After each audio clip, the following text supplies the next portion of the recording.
what struck me as I was, thinking about and I was thinking about this ring, thinking about the kinnis and the incredible shluchos that we all share, is that there are so many things, and some of this was highlighted at the banquet.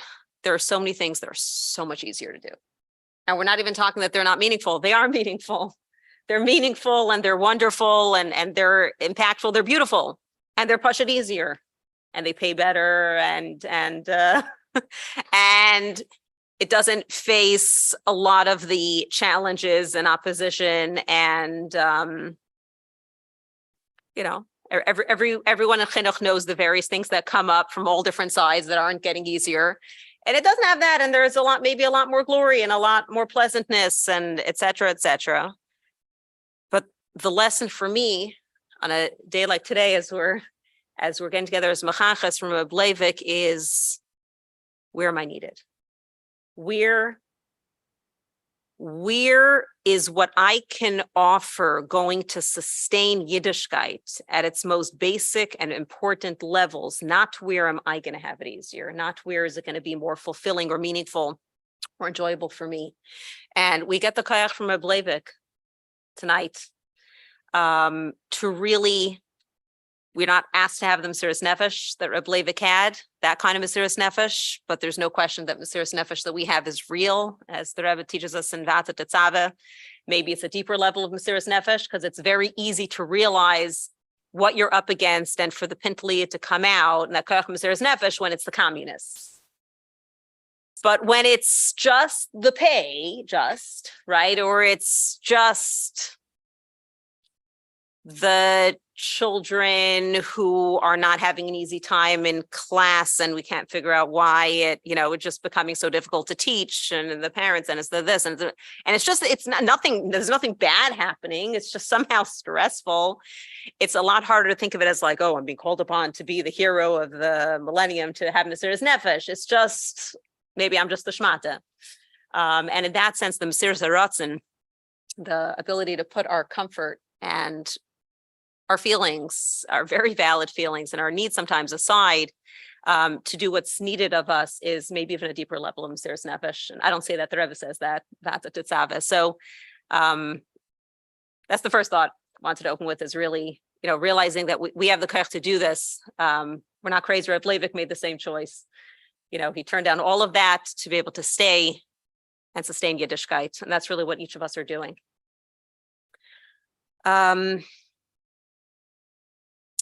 On that note, I also want to mention on a personal level that just several hours ago, the world lost a very special person that was very dear to me. My mother's older sister, my aunt, Representative Vera Greenberg, Allah Shalom, Tavira Bas Aaron Mendel, an incredible woman who raised a family of Bnei Ein Hara, 17 children, who are all spread all over Arva Kanfes Haaretz, serving as shluchim and b'chanchim, shluchis and b'chanchis in literally every possible place in the world, in every possible capacity. And I want to just take a small lesson from her. It's hard to, take a life and condense into a few words. But when I think of this woman, what I'm thinking is what real strength is, real leadership.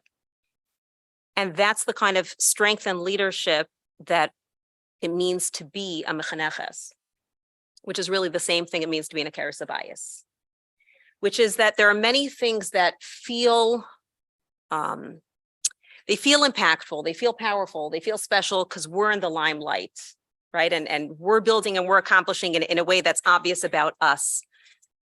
And then there's building and a keres habayis where it's the foundation, right? And what's the foundation? The Rebbe talks about this a lot. No one walks into a building like this hotel, goes like, where's the foundation? I got to check this out. This has been, I don't know how many years this has been up. I wonder, I'd love to check out the foundation. Like, no one's interested. No one's looking. People might look at the furniture, the furnishings, the size of the room, the air conditioning. They'll look at everything but the lighting. No one's expressing interest in the foundation. And yet it's obvious to everyone that if there were no foundation, and it wasn't a strong, solid foundation, the building wouldn't exist and would be crumbling, right? And no one in their right mind would enter a building that they suspected didn't have a foundation. So the fact that you don't see it and the fact that no one's making a big deal of it doesn't in any way take away from the fact that it's super important and critical for everything. It's so obvious, the Rebbe says, that a foundation is critical to the building that no one bothers to speak. It was like mentioned that the sky is blue and the sun is shining, like, duh, right? Like that's obvious, and you move on to whatever is new and different. And I think the same thing is true in Chinuch, that Chinuch, we heard a lot at the banquet about the concept of being compared to planting. It's a lot of behind the scenes. And in a sense, what I found to be one of the most challenging things about Chinuch, and Mrs. Vinjeski said this as well, is often you have no idea what you accomplished. And there's no way often to even track the connection. It's not like, let's say I'm the shluch of this community, and it's obvious that any mitzvah that is being done by such and such person, barring special situations, is probably because of what I taught them, right? Here, to be honest, you have no clue. Whether you teach preschool or elementary school or high school or seminary, it doesn't matter that you see someone you don't really know anything. That you might see beautiful Paris. You have no idea what that has to do with you. You hope, you had a part in this, but to be honest, is anything about what they're doing and how they're living and the choices they're making trace back to something you taught? Maybe. What would it have looked like without you? No idea. Is anything about their confidence and the way their manner and the way that they're shalom bias, the way they're raising their kids, have anything to do with the way you treated them? Maybe. It's very possible. There's just no way of tracing it. Like, how are you supposed to know it has anything to do with you? You hope you were dropping the bucket somewhere and something had something to do with you. There are lots of other people along the way. And right there's, I'm not being showcased at all because there's no obvious connection to me. And in that sense, the incredible koyach that it takes to be in Chinuch, which is the koyach of being in a Akeres Habayis, also is the ability to make it not about myself, to serve, to realize that what am I needed for? These are the children. These are the Eibishter's children. And I'm here to give to them, and it's not going to matter if anyone knows or recognizes or appreciates or traces it back and credits it to me. And, I was thinking of my aunt, and I think what an incredible example of that, to raise an army of leaders. And who's been talking about her? A humble woman. Humble if they ever came like that, just doing her thing year after year for decades, having children, taking care of them, koshering chickens because her husband would only eat the chickens that he shechted and she koshered even 2 days after having a baby. Literally, and it was like there's no fireworks and there's no grand, and you're the Rebbitzin, nothing. There was none of that. There was just the humble service. I'm here to raise the next generation. And then Rugi Dulam Shegidalnu. It's like an incredible thing, but it was never about her. And so I want to share that thought as well, that really to be able to sustain the koyach and the inspiration to be in this incredible role it takes bittul to a whole new level where we're really, really asked to say, it's not about me. Maybe no one will ever recognize or send me those beautiful letters and tell me how their life, trajectory was impacted by me. Maybe I won't, right? Maybe no one will articulate it that way. Maybe no one will even realize, maybe we'll know. They may not connect exactly how you're supposed to know what you got from where, which drop of love and inspiration from who exactly caused what. No one even knows themselves. So there is this it's service, and year after year and day after day, it's just the giving and the giving and the giving. And those of us who are zeicha to have children see that there as well, and we do it for there, and then we go and do it in school. And those who are not yet should be zeicha to have their own home and have their own children. And it's you do it there and you just give and you give and you give. And then you go to the children in the classroom or whatever age they are and give and give and give some more. And often there's very little appreciation and very little feedback. But this is what it means to be a chassid, the ultimate of everything, the ultimate bittul, that I'm here to serve. I'm here, like Reb Leivik, to think not about what I'm going to get out of this, but about what the Eibusher is getting out of this. There's something I came across in the Rebbe defining chinuch that has always struck me as like, personally resonated with me as an incredible definition. I think like just encapsulates, like, I guess different words just resonate with different people, but I think encapsulates a lot of the Rebbe's messaging about chinuch. So I want to share it with you. The Rebbe asks, what is chinuch? The Rebbe defines what is chinuch? If we had to take chinuch and define it, how would you give it a definition if you're putting it in a dictionary? And to clarify, chinuch, not education, right? Meaning, of course, education could be the English definition of chinuch, but we know that anything in Lashon HaKodesh just doesn't lend itself to a one-word definition, right? So not what the world calls education. That might be simpler. But chinuch, Yiddish chinuch, what is it? The Rebbe gives a fascinating definition.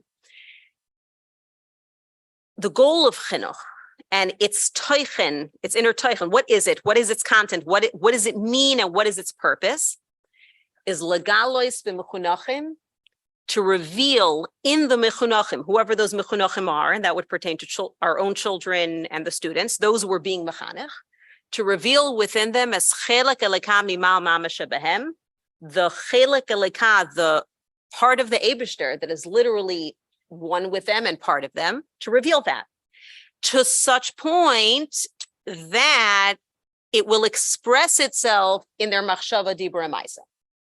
Meaning the purpose of chinuch, its definition is revealing the neshama of the child we're being mechanech. Revealing, meaning helping them, I'm going to paraphrase here, helping them identify as such. In other words, theoretically, theoretically, I'm told I have a part of Hashem, right? Reveal means I should really identify with it. I should be able to see myself as like, yeah, I'm a part of Hashem. I should feel that way. I should actually see myself that way, see my life that way. And if I really see myself as a part of the Eibishter in this world, then certainly that will express itself in the way I act, in the way I speak, and even in the way I think, which we'll break down because that's very deep. In other words, often chinuch is thought of, all of chinuch, but specifically, when we think of like the Yiddishkeit aspect, we're like, oh, we have to get them to learn and we have to get them to, they have their emotional health, and we break it down to different pieces. And then we think like, oh, and then there's the Yiddishkeit part. There's like mitzvahs. There's some piece, and that's called like, we just need to train them to do things. We just need them to get used to keeping Shabbos and dressing tznius and get them to daven and get them to do these things. And if we got them to actually do the Yiddishkeit things, then we've successfully, been mechanech Yiddish children. But the Rebbe is essentially saying that's not the case. That chinuch is not about jumping to machshava, dibur, and maisa straight and saying, okay, let's get kids to do things. That's, you could train a dog. Right? And we're not saying there isn't a place for, sometimes there is methodology involved in getting a child used to behavior. We're not saying that that's not true. But the goal starts somewhere much deeper. We're not looking to train artificial behavior. We're looking to to shape and define a child's narrative about themselves and their lives. Because we create a lot of stories. Who am I? What am I here for? What, self-expression, it's a very big thing. I want to express myself. I've heard a lot in my, everyone deals with different age groups, and maybe that's their frame of reference, but something I come across a lot in my capacity is of seminary age is sort of like, well, Hashem gave me these talents, aren't I meant to express them? And that's true. It just depends what you mean by that, right? Often that's sort of meant as like, well, whatever therefore I feel like doing and I enjoy doing is meant to be my lifelong vocation in and of itself, just because Hashem gave it to me, which is not 100% accurate. Just to not leave that hanging, the accurate way of defining that maybe would be Hashem doesn't create anything for no reason. So the fact that he gave me that talent certainly means he wants me to use it in some way in my service of him. In other words, in my shluchus to make a dir b'tachtainim, obviously there's a reason Hashem gave me those particular gifts, and I have to figure out how to do my shluchus in this world utilizing that somehow, and what takes center stage at which point in my life, and how much percentage that gets is obviously going to be, a very interesting topic. And just, tied to that very quickly before I circle back to my point. Something that occurred to me recently when someone said that, as like sort of maybe I should make a lifelong career out of this particular talent I have. I'm sure many of us have heard the story of the Balagola name, Rabbi Yosef Balagola. Thank you. Rabbi Yosef Balagola, who was an incredible chassid. He was shaykh to be a rav. He was being offered to be a rav. And what did the Alter Rebbe tell him? He should be a wagon driver. Now, it turns out he was a wagon driver for 10 years, at the end of which he encountered a Yid who was working for the count, who had to be inspired to tshuva through his tikkun chatzos or something. And this one encounter he had with a Yid that brought one Yid to tshuva was worth the 10 years he spent being a balagola. So it's an interesting thing, kind of like what's Hashem's cheshbon of why he might give me a particular gift or talent or opportunity, how much of it I'm meant to express for how much benefit. Am I making sense, right? Like Hashem is very interesting cheshbonis like that. Like, the Hayom Yom says that in the name of Baal Shem Tov, that Baal Shem Tov says, a neshama kum tarab zibtzik achzik yor, a neshama might come down to the Lord 70, 80 years for what? To do a Yid a favor. One Yid, one favor, begashmias, and how much more is a baruchnias. So yeah, maybe Hashem gave me this talent, not necessarily so I can make a money-making career out of it for life, but maybe because one time I'm going to do something really meaningful with it that's going to impact the neshama in ways that I don't know, right? Like it doesn't necessarily mean what we think it means. So that was just a side point that yeah.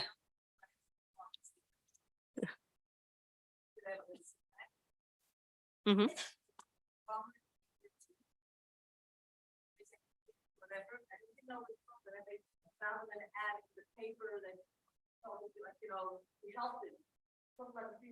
Yeah.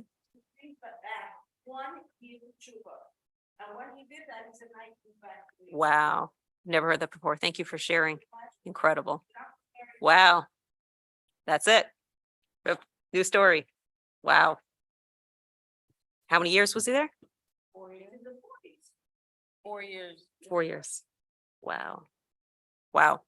Right. So there, right. So to think like, oh, it must mean that I'm meant for, who knows, right? Cheshbonus, incredible. Thank you so much. So one second. Where was I? Thank you.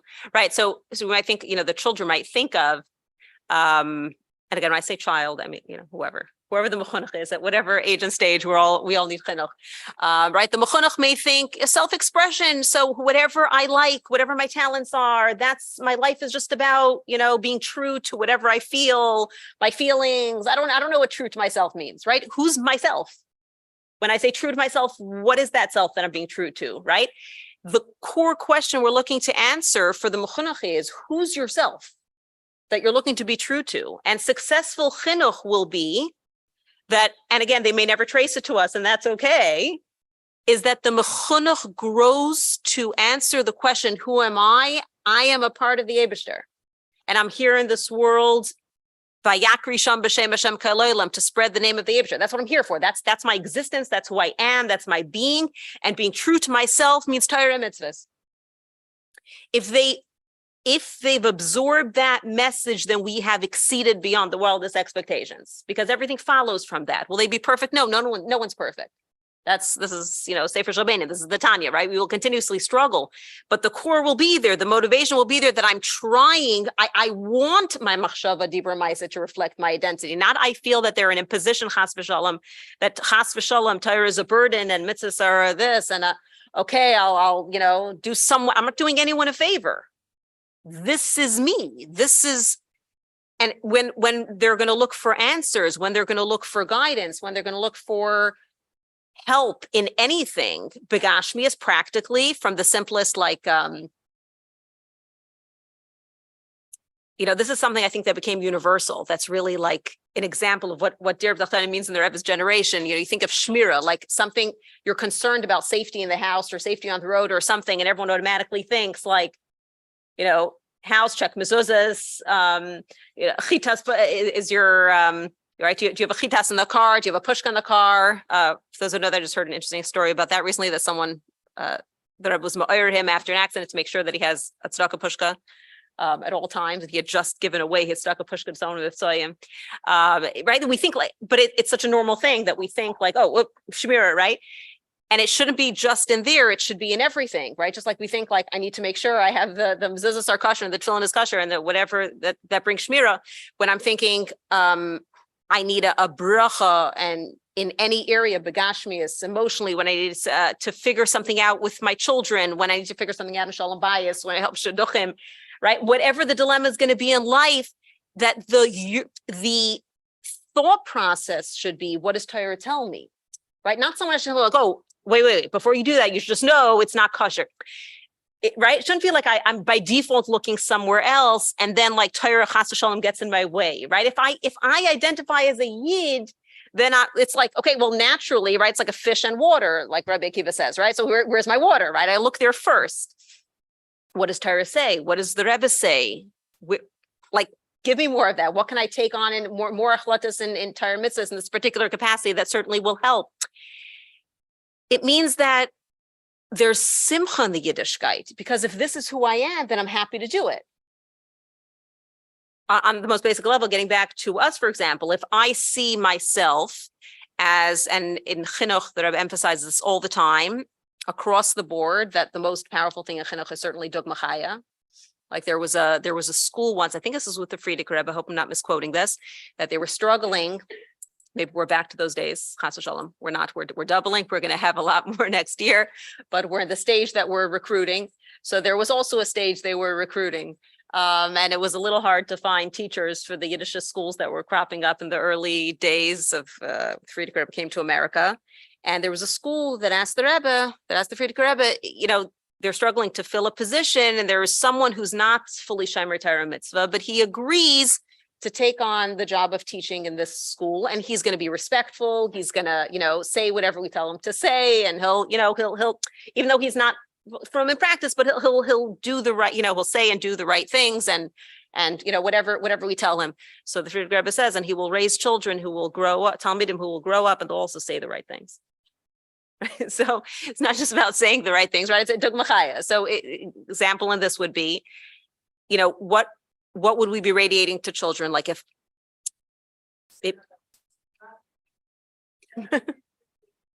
no, didn't agree, because the Rebbe was sort of like, thanks for clarifying, was sort of saying like, what are you suggesting? You're basically saying you're going to take a not from person who's going to teach the halacha but doesn't keep the halacha, so he'll also raise kids who will know to tell someone else what the halacha is, but they're also not keeping it. Like what? Right? Yeah. Thank you for clarifying the misunderstanding. Right? Like that's not going to work.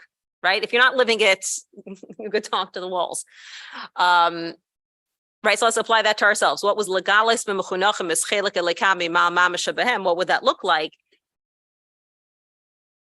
The more I identify with my neshama, the more I recognize that who am I, right? If I'm looking to be happy, if I'm looking to be fulfilled in my life, then I'm a chelik elekami ma mamash. So fulfillment and happiness means doing more of what Hashem wants from me, accomplishing my shlichus that my neshama was sent here in the world to do. And nothing other than that can actually make me happy or fulfilled and is worth doing. So then I look at the things I'm doing, including the incredible shluchus of being a chinuch, as like, well, is it chas v'shalom some imposition and I'm doing someone else a favor? Like the Rebbe told many times to teachers who were struggling for very valid reasons, as in it was valid that they felt they were struggling, right? The paychecks weren't coming and whatever.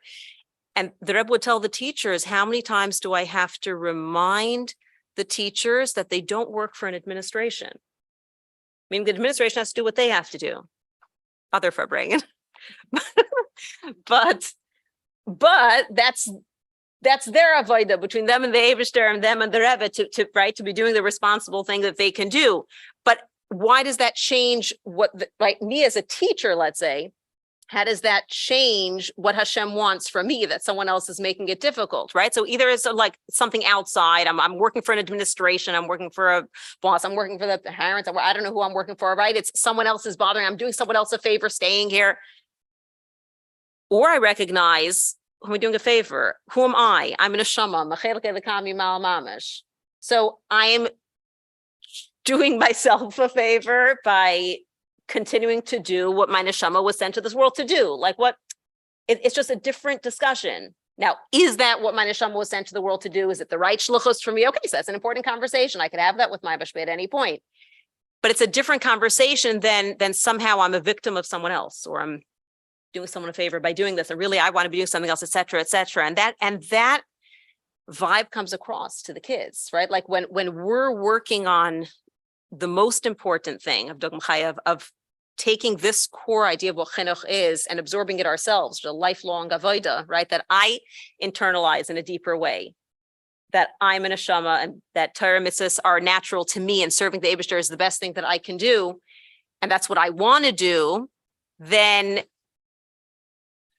that's maybe the strongest way that we can get to giving this over to the children, to the adults, right? To whoever we're being mechanech, that we're trying to live with this very core, I guess, definition. Can we stop and sing another nigun? So Farbrengen. Anyone want to suggest a nigun? Thank you. Yeah, na na na na na. Yeah, na, yeah, na. Ma, yeah, na, ma, yeah, na, yeah, na, yeah, na. Ma, yeah, na, ma. Yeah, yeah, yeah, ma, yeah, yeah, yeah, ma, yeah, ma, yeah, yeah, yeah, ma, yeah, yeah, yeah. I am hey, hey, yeah, na, na, na, na, hey. Yeah, yena, yena, yena, ma, yena, ma, yena, yena, yena, ma, yena, ma, ya, ya, ya, ya, ma, yena, ya, ma, ya, ya, ma, ya, ya. Dia Maya Maya ya Mayina Yina. Right. Sorry. Where were we? Yeah, Maya. Maya, Maya, ya, ya, Maya, ya, ya, Maya, ya, ya, Maya, ya, ya, ya, Maya, ya, ya, Maya, ya, ya.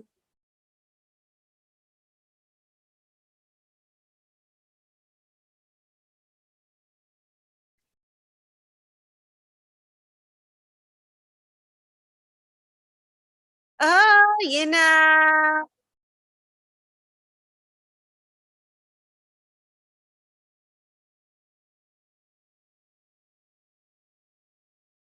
Yeah, yeah, yeah. Maya, Maya, yeah, yeah, ma.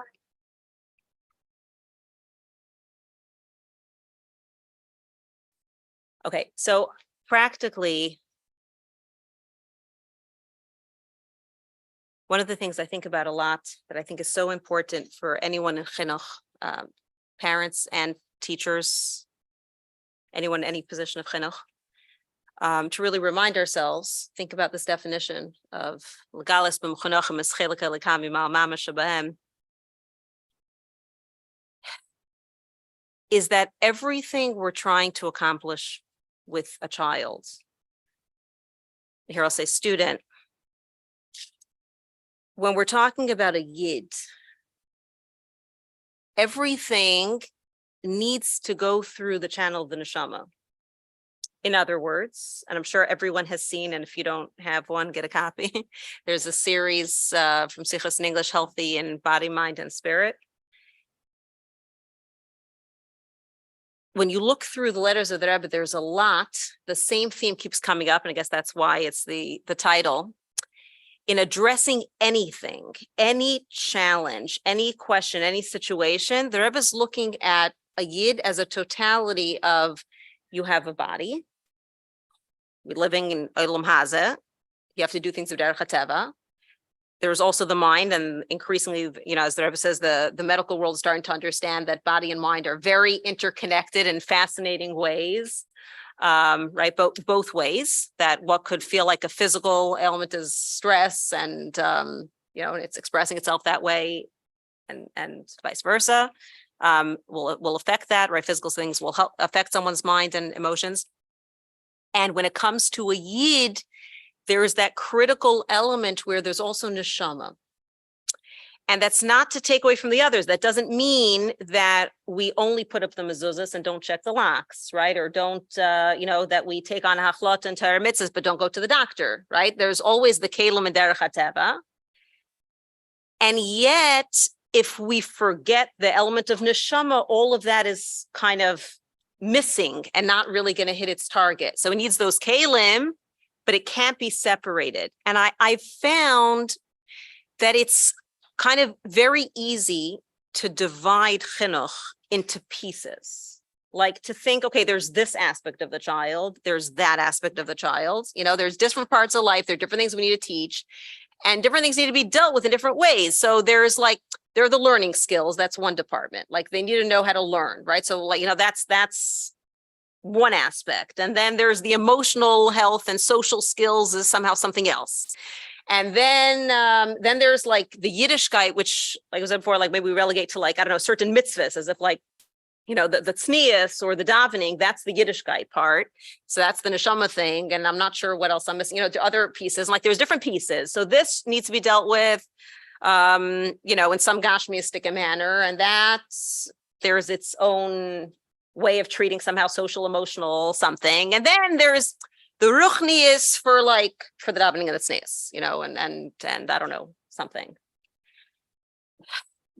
And really seeing the child as a neshama means recognizing that every single aspect of what we're trying to accomplish with them, including their learning, the academics, and including certainly their social skills and their emotional development and everything, is part of who they are as a yid. And it's necessary for them to have those things in a proper way. As the Mezritcher Maggid said, a klein lechel and gof is a grois lach neshama. If they're going to struggle in learning, it's going to be harder to succeed as a yid. If they don't read properly, their lashon hakodesh is struggling with their ivra, it's going to matter. It's going to affect their Yiddishkeit. It doesn't matter as long as they're inspired and they're illiterate. No, it matters. There's a reason, for example, and most pointedly, that Chinuch Habonis was established by the Frierdiker Rebbe, because it became obvious at a certain point that if the girls aren't learned, their Yiddishkeit is going to struggle. It's right. There's a connection. So it affects the Yiddishkeit, and conversely, what's going to inspire them to learn? What's going to inspire them to work harder? Why should they? Why should they want to break their teeth over the language that they don't know and the taich and looking inside when they're used to, the stimulants of this and everything else? Like there's no way to separate that from the neshama. Your neshama wants to learn Torah. The Eibishter wants you to learn Torah. You're connecting to Hashem this way, and that's why it's important to do it. And right, so it's like there's no way to keep that out of neshama. And the same thing with their social skills, right? They might be having difficulty with another child, and if they're having difficulty with another child, that's a problem. It's not like, oh, you could be frum and somehow it doesn't matter that you're either hurting other kids or that you don't have friends. Like either they're a it's a liability. A yid has to have friends. Chaver toiv is born Pirkei Avos as one of the maybe right according to one of the opinions of like one of the students of Rabbi Yochanan ben Zakkai, one of the most important things you could have as a yid. Like you need good friends, and obviously Yisrael's klal gadol b'Torah. So it's like it's fundamental that they get along with other children and know how to form good relationships. That's what Hashem wants from them. That's part of Yiddishkeit. And on the flip side, how are they going to get those social skills? It's not just they need it in order to be a Yid, and Yiddishkeit teaches them how to do that. The ultimate social skills will come from the Hadracha of Torah, of how, and on the deepest level, Perek Lev of Tanya, right? Lev being the heart of Tanya, the focus on Avos Yisrael, that teaches us that when Rabbi Akiva says it's klal gadol b'Torah, or when Hil Hazaken says that Torah on one foot, he says Mad alach sani l'chavrach lo'savid, right? When he was asked, can you give me the whole Torah on one foot? He says, don't do to someone else what you wouldn't want done to you. Explains the Alter Rebbe, how could you say this is all of Torah? What you're saying is the only important thing? That's like, you'll excuse me, but this example always pops into my mind. I remember seeing a picture once of a parade of those who are celebrating behavior that is not al pi Torah, and al pi normal, relationships. And there was this flag that's considered the pride flag, which at the time had whatever number of colors. And it said on it, "V'hafta l'reacha kamoicha," because they're parading in Yerushalayim Eretz Kodesh. And somehow the message is basically like, Torah says you have to accept my lifestyle, right? Like that's when we chas v'shalom, when we twist it and say like, Avos Yisrael is more important than some other, like, or something like that. Like, no, that's not chas v'shalom what it means at all. It means that Avos Yisrael expresses at its deepest core everything Torah is trying to tell us. And the only way to get to real Avos Yisrael is to get the point of Torah, and then you come to Avos Yisrael. So the proof will be, if you get to real Avos Yisrael as defined by Torah, then you got the point. As it brings out Yom of Erev Tisha B'Av, what is the Pa'ula and what is the effect of all of the Chassidus and Yiras Shamayim if the Ikar is missing? And what is the Ikar? Avos Yisrael. In other words, not it invalid, somehow that's not important, Avos Yisrael is important. No, it's, you obviously missed the point, right? The whole Chassidus, the whole Yiras Shamayim, the whole Yiddishkeit is meant to bring you to a place of bittul that certainly you will act with Avos Yisrael, that another Yid becomes dear to you like yourself. Now, if you are not there yet, so like the famous expression, they say there are three things that are guaranteed in life, right? If you drink, you'll get drunk, and if you have money, you'll go crazy, and if you learn Chassidus, you'll have Yiras Shamayim. So the obvious question is asked, but there are many people who drink and they're not drunk, and there are many people with money who are not crazy, and there are many of us who've gone through the system and we've learned lots of things, and we can give Tani Shiurim to everybody, and Sefelt and Yiras Shamayim. So what's the answer? You need a little more, right? So this doesn't invalidate it. It's some more, right? The more Chassidus will learn, a little more Torah Chassidus, and the more Avos Yisrael there will be. That will be the litmus test. That's the test of how much it's getting through. So when we're looking to teach our children social skills, if we're looking at them as you're a neshama, you're a chelik elikam yimal mamash, right? You're a child of the Eibishter. So how do you teach a child of the Eibishter to get along with other kids, and why should I? And the answer to both of those is, what does Torah say about Avos Yisrael? Avos Yisrael is everything. And how do you get to real Avos Yisrael? And why should you have Avos Yisrael? Because if you recognize that you're a neshama, you'll recognize that every other Yid is a neshama, and then you're one. How would you think of chas v'sholom being mean to another child? And the exact opposite. Not only wouldn't you be mean, and wouldn't you say something offensive or bully or whatever the case might be, but the opposite, you would go to the other ends of the earth to help them, which is the mark of a chassid, right? Mesiras nefesh for Avos Yisrael. And if we forget that we're talking to neshamas and think they're kids, Like there are all kinds of kids and all kids struggle with social skills. So whatever they say to do, you do here. It's not the same breed. Like there is a way children who are not Yidden need to be taught. And even them, there's the Rebbe talks about the Eibishter has to be part of the Chinuch of everyone. But Alachas Kam V'Kam, when we talk about a Yiddish child, it's like the whole thing is missing the point if we forget that they're a neshama. The same thing is true about their anger management, about their, right? Let's take anger management. Why shouldn't I get angry? And how can I stop myself from getting angry? Well, who says I shouldn't get angry? It's a valid emotion. All emotions are valid, right? Now, it's normal that we feel emotions. That's true. Of course, it's true that we feel emotions. Like Hashem created us that way. We're not bad people because we have tivus or anything. That doesn't mean it's okay to be angry. Well, why? Because Torah says so. So what am I going to do to get out of it? What does Torah tell me how to deal with anger? Why is anger avodah zarah? What does it mean? What am I saying when I'm angry? Who am I angry at? And when we take the neshama out, we like what's left? What are we left with? Just sort of like, I guess, strategies for being polite, for not getting other people upset at you. But that's not what the child needs.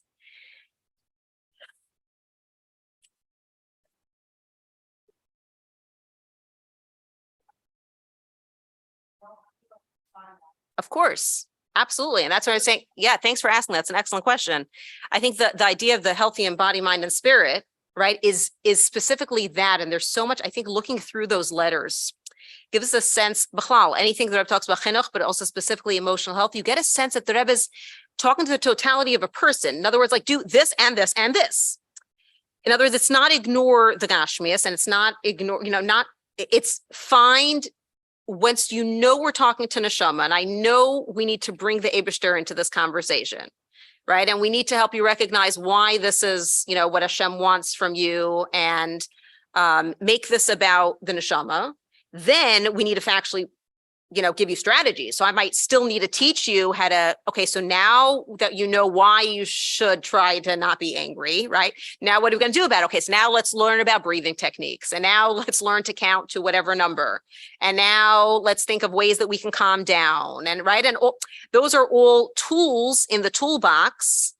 Once I have a goal and a reason and a why that I'm looking to accomplish.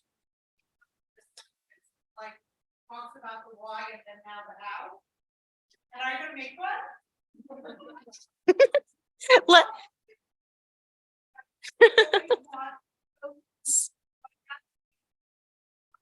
100%.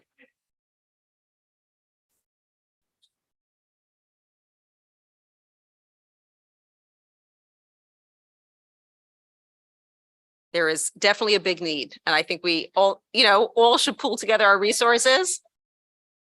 Thank you. Thank you. If I was a good teacher, then I should be able to copy. Really, the truth is, I think that it's not. Is what? Oh, beautiful. Who's that?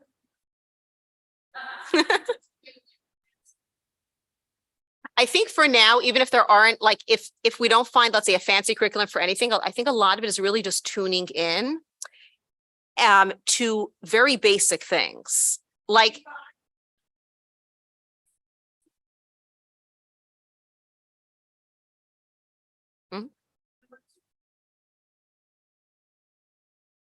fair, but then we can teach, right? And I think we need to start with what we have, right? And we can say, like, we can take some very basic ideas and share them with, right, with our teachers, or if we're a teacher, with our students, and say, like, what do I have, right? So, and it in a sense, it's not that complicated. It's pretty simple, and it looks like this. What's the why, right? The why is I'm a Yid and I'm here to serve Hashem, and what does Hashem want me to do, right? And now let's talk about strategies to help me do what Hashem wants me to do. And anything I may have heard, I need to ask myself, well, does that help me get there? Then great, then use it. It's a nice tool, but it doesn't quite get me there. So that's not for me. I do want to make special mention of one of my daughter's moras. I don't know if she wants to be called up by name. A very special mora who's teaching my daughter in pre-1A. And she made with them a toolbox, a Yetzer Tov toolbox. And it basically looked like this. She had a plastic, like, black box, a toolbox. And they put in it all the like sort of, I guess, symbols, like tangible symbols for reminders of Chassidus tools that help us do what Hashem wants from us in terms of handling our emotions. So in there went, I have to remember exactly what there was like a picture of an eye for Ayin, Raya, V'Ozen, Shemas, like remember that Hashem is watching you. That was one tool. These are like Ruchnius tools, that is right. There was a picture of the Rebbe. The Rebbe is helping me and gives me kayach. There was something, I can't remember some of the objects like that represented them. There was something representing Emunah, B'tachon, Tracht Gut, Vetzayin Gut, Simcha, smiley face. There were a few more, I can't remember. There were like a lot of like these messages with like something to represent them. Anyway, my daughter actually took really well to this. And at one point when she was really struggling to self-regulate, having a full-on tantrum and like just sensory meltdown, the whole thing. And I asked her what, like, okay, we need to, right? Like, what are we going to do? Like, what are your options? Like, we need to get a handle. And she just kind of like stopped and was just like, I'm thinking about the toolbox. So she spent some time just quietly. Do you want to know? Like, just she didn't even have to get it then. She was just thinking about it. And then she tells me after, so I used most of the things in the toolbox. She was 5. She's a normal kid, I promise. So yeah, I was thinking that like the Rebbe's going to help me get over my tantrum, and b'tachon that I could do it, and something and all the different things, and like she thought about them, and it gave her kayach to like get herself together and conquer the Yetzer Hara and and calm down, which was a crazy thing. Consider now that doesn't mean there aren't other times that she still goes and like sucks a little blanket, or there are things that like that's not a contradiction, but I think we have to just not underestimate what just giving them pure ruchnius can do. And there's the things I shared it with the teacher, and she said, thank you so much for telling me, because I was really not going to do it again next year. I thought it was going straight to like cute little thing. No one's using it. I'm like, well, you never know, And I think that goes back to the core of like, believe in the kids. If we realize we're talking to neshamas, we can aim higher and just offer them at least. Like it's not about what we don't do, what we do. How much can I share with them? Can I offer them that I think might be beyond their pay grade? And like, I can't imagine they'll ever tell themselves, Tracht Gut, Vetzayin Gut, and somehow be okay. Why not? They're neshamas. So I think it's like, it's not about like having some fancy curriculum as much as just really, at the end of the day, if I'm filling up on chassidus, then it's going to be, it's going to be coming out of me. Like Hashem is there and Hashem is watching you. And we start realizing there's just like this, like one theme the Rebbe has, and that is for everything, bring Hashem into the picture. Like there was one thing I came across, very interesting letter, which seems to be about bullying, I think. Meaning that's what it sounds like from the context. I was talking to a teacher who's saying that like the kids are saying not nice things, and from the solution, it seems not nice things like to each other or about each other, like they're being mean to each other. The Rebbe says to tell them that every child is a precious only child of Hashem, and Hashem is here in our classroom, and imagine how Hashem feels hearing you talk about his only child like that. And even better, the Rebbe suggests, like put a reminder on the wall, Ayin Raya V'Ozen Shemas, or right? Or Shvis Hashem Negdi Summit. You put a tangible reminder of what? Of just the fact that Hashem is watching you in this classroom, and that's going to help the children. Now that sounds like a solution for, I don't know, tzaddikim, but it's not. It's a suggestion the Rebbe is giving for very regular children. Why? Because as much as they're acting right now like, and this is what's confusing, they're acting like a para adam. the pasuk says, "Pera adam yavoled," right? A child is born practically like a wild animal, and we have an Nefesh Bahamas. We all do. We act sometimes like an absolute wild animal, or feel like acting like one. So you think like, wait, the kid is acting like this, and I'm going to be talking. The Eibishter is watching you, mamish, like as if they care. But that's not true, right? Think of ourselves. We're all schizophrenic, right? We all have a split personality. We're all meshuga because we have a Nefesh Bahamas, that's an actual animal. And then we've got this Nefesh Elikis, and they're completely different planets. And yet we navigate that. And it's really just about which zone we get into, right? As soon as we get into this zone where we could be malachim. And then we like somehow we just what's called a ruach shtus gets in, and we're back to acting like that, and we can flip from one to the other, but they don't invalidate each other at all. So we could just decide when we're talking to these children, like right now, am I going to talk to you as Nefesh Bahamas and try to deal with that? And then like, good luck, like it's hard, right? Or I'm just going to talk to the Nefesh Elikis, that's you, like who you really are, you're in Hashem. I'm going to talk to that. And I'm going to completely believe that this is going to empower you and you're going to want to do what Hashem wants. And I think we just surprise ourselves with like what, there's no specific curriculum, just share Yiddishkeit, just talk Hashem to them, right? In whatever form that's going to take. And I think it's a shocking thing what ends up happening. I think for all ages. Right. So let's talk about the older ages. Okay. Obviously it takes on a different form. I'm not making the toolboxes for them. But I teach the older ages. That's where, that's where my kids are little and my students are older. So I want to preface with a thought, and I'll go back to that. And that is often I think of when we deal with teens and young adults, I think of the hippie movement and what went on there. So I think that's where the Rebbe taught us very much an approach to rebellious young people.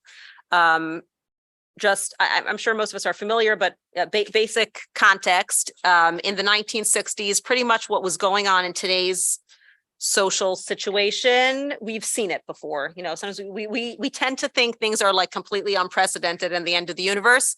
They might be pretty bad, but they're usually, we've been there before. And our most recent example of this would be the 60s, where the young people just hopped onto a lot of crazy, extreme liberal leftist, anti-establishment and anti-anything normal kind of ideas about life and relationships specifically and everything like that. And it looked like society was falling apart, and it was. I mean, listen, we've definitely been suffering the effects of a lot of that degeneration since then. It was a crazy time. And people were alarmed, and specifically amongst the Yiddish community, like Yiddish leaders looked at what was happening as like, look what's happening to the youth, look what they're being affected by, like we're losing them, and they're just acting nuts, and they're throwing away all the norms, and like, this is just the end of the world, and what are we going to do? And the Rebbe looked at it in a way that only the Rebbe does, and saw that what we need to do is look beneath the surface. And there's an incredible opportunity here, meaning, yes, the chitzonius of it, the face of it, what you see is behavior that's completely unacceptable.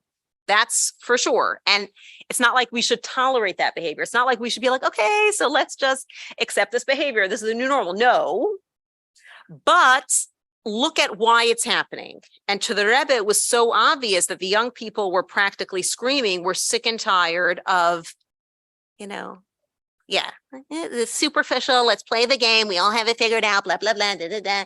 You have your 2 kids and a dog, and we're all right. And like the whole social pressure of that is so fake. And right, I'm not feeling true to myself, and I need something deeper.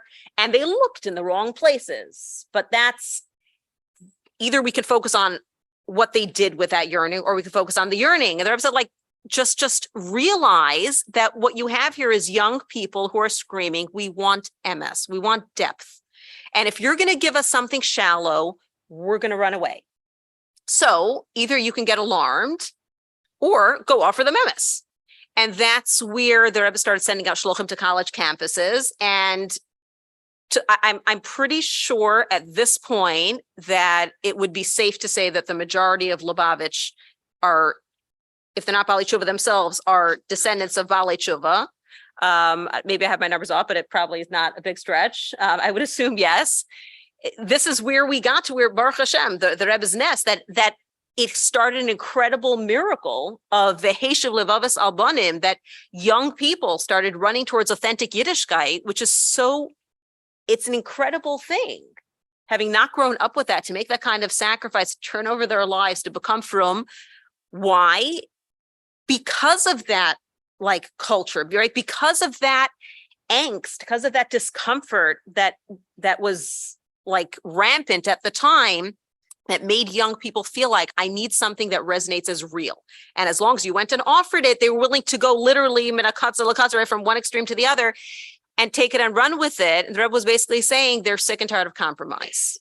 So I think the young adult version of this is, personally, and it's a hard thing, is that I think sometimes we're afraid of telling the truth.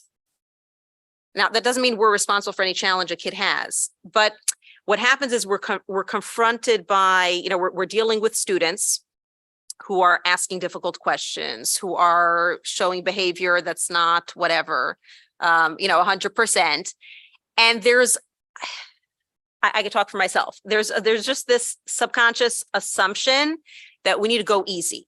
And go easy means, like, let's lower the expectations. Let's lower the bar. Like, if they're already struggling with tznius, so let's just kind of try to make tznius sound easier. Let's make the rules sound simpler and just not talk about some of the other ones. And let's just focus on the feel-good parts of Yiddishkeit. Or let's not expect them to work hard at their learning. Let's just try to, like, make things really easy and simple and sound nice, and not talk too much about, like, what Hashem needs from them or something, let's not demand, let's, like, really just lower the bar. Right.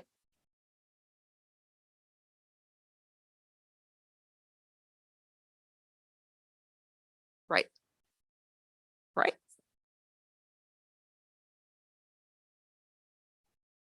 Right. 100%.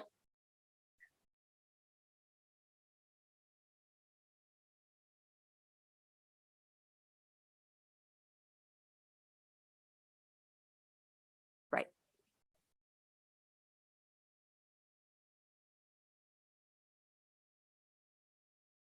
Apathy. Right. And the question is, what's going to heal that apathy?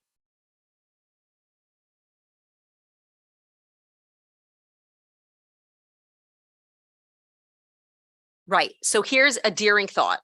And I know this is, it's a pretty bold thing to say, but I believe this is the Rebbe's approach. And that is, maybe they need deeper MS, not less. In other words, maybe they need more passion and more not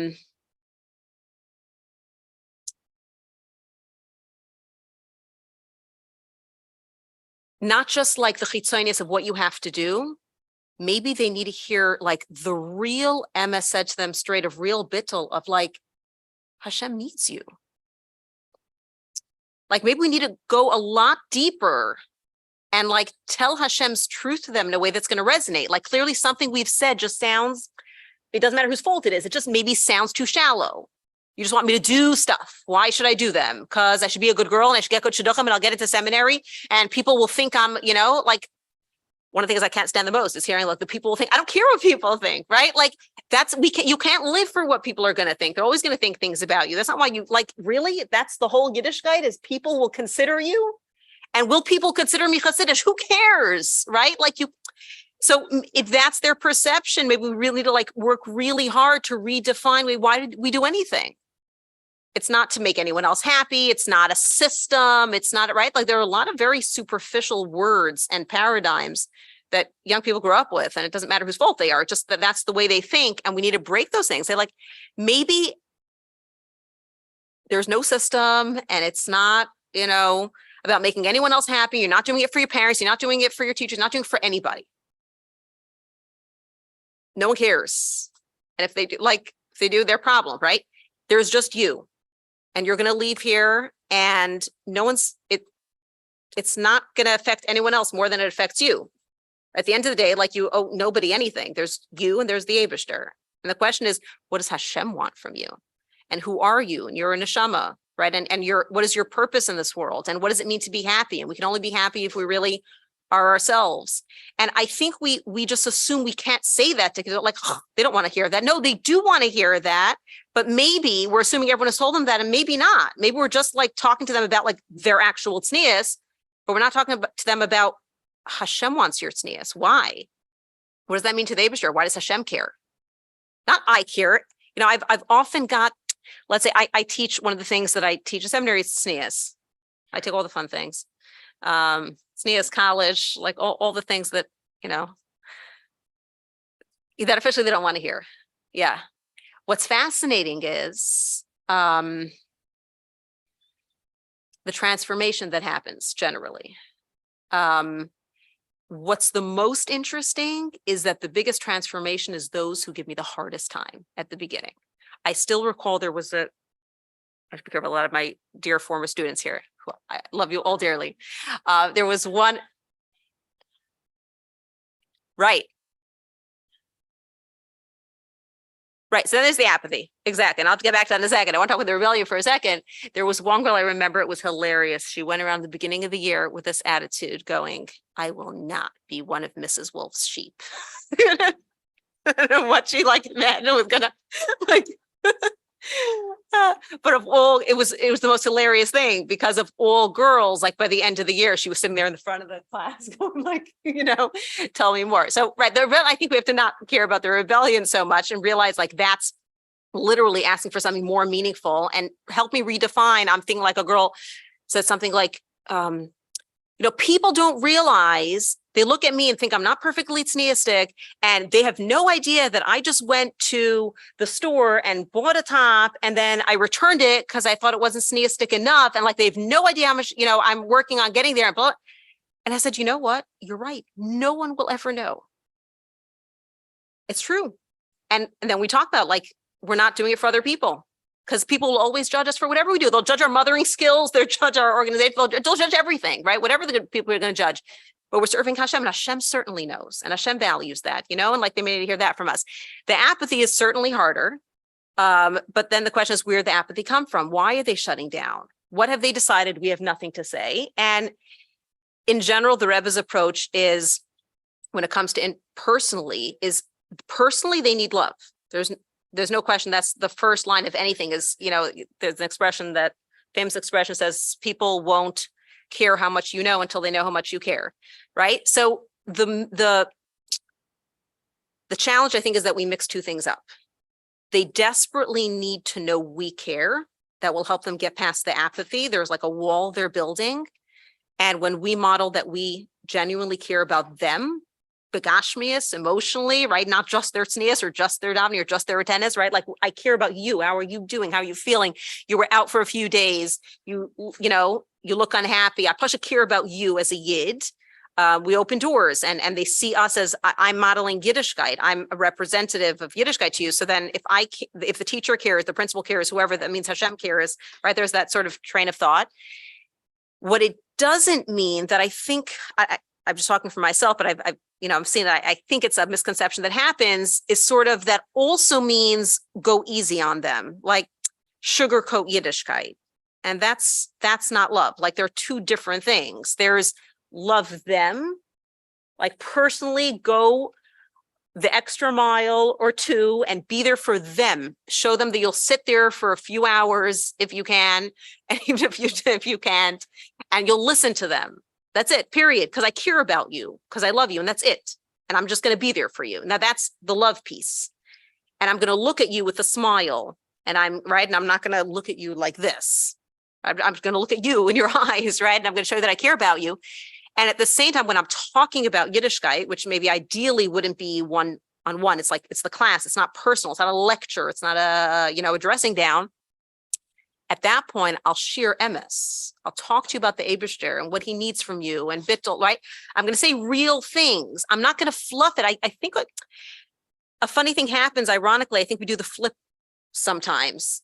Like we'll talk, let's say I'll give tznius as an example, because it's like the worst topic, We'll talk about tznius and we'll say things like, it's beautiful, you're a bas melech, and we'll like wax eloquent about it. We'll just say all the nice things. Why should you be tznius? Because it gives you your dignity and you're a bas melech and it's beautiful and whatever, blah, blah, blah, blah, blah, right?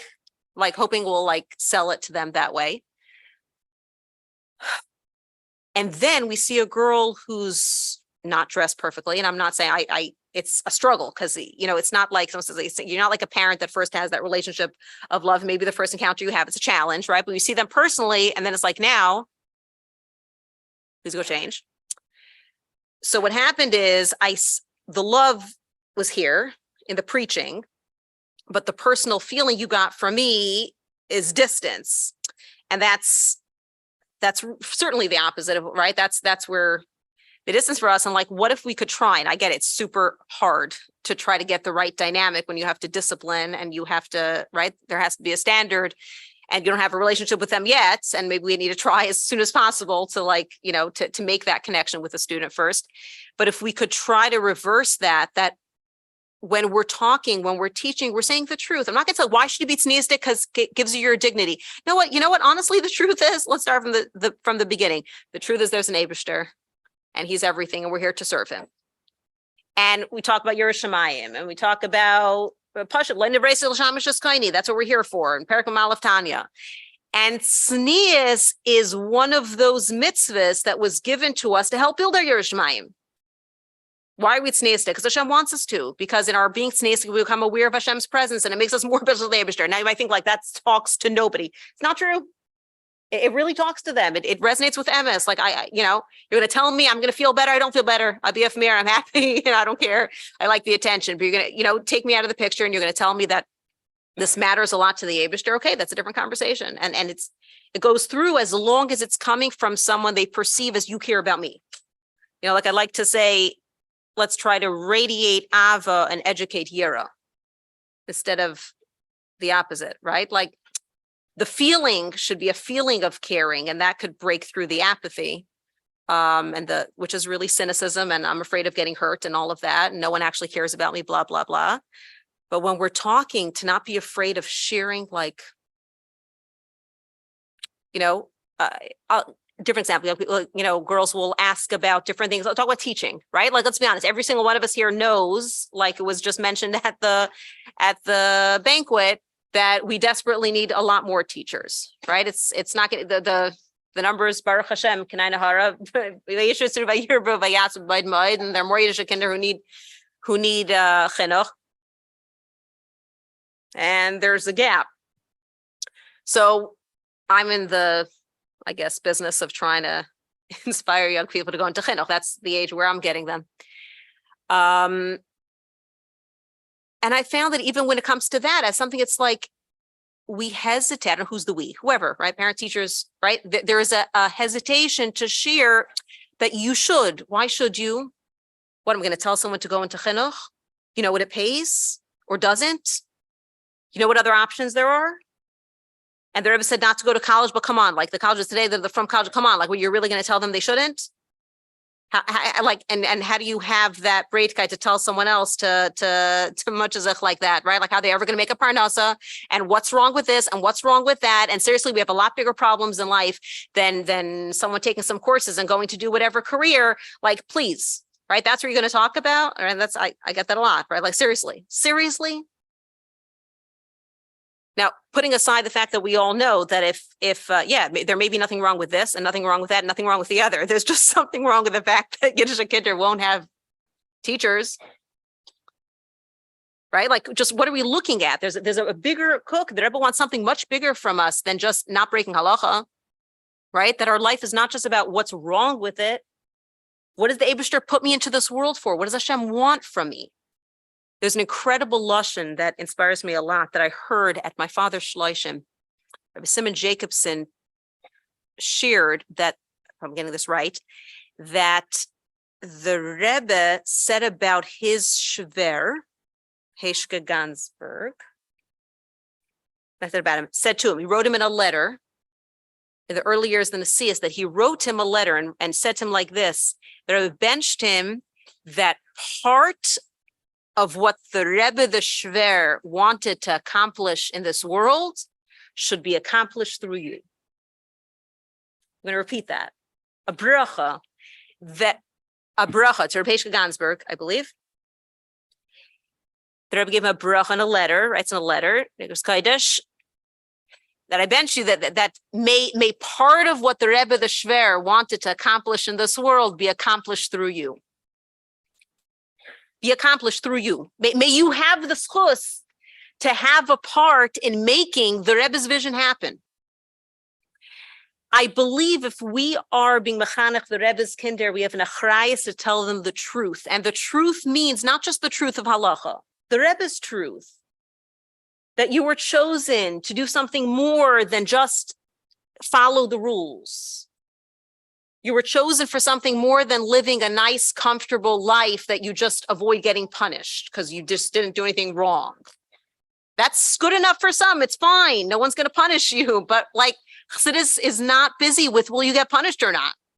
And in fact, we grew up on the stories of the Chassidim who I'll take, I'm saying I'll give up my Gan Eden and I'll give up my everything, right? And I'll maybe do, so to say, the wrong thing because the Eibishter gains more out of it this way. You know what I'm saying? In these extreme stories.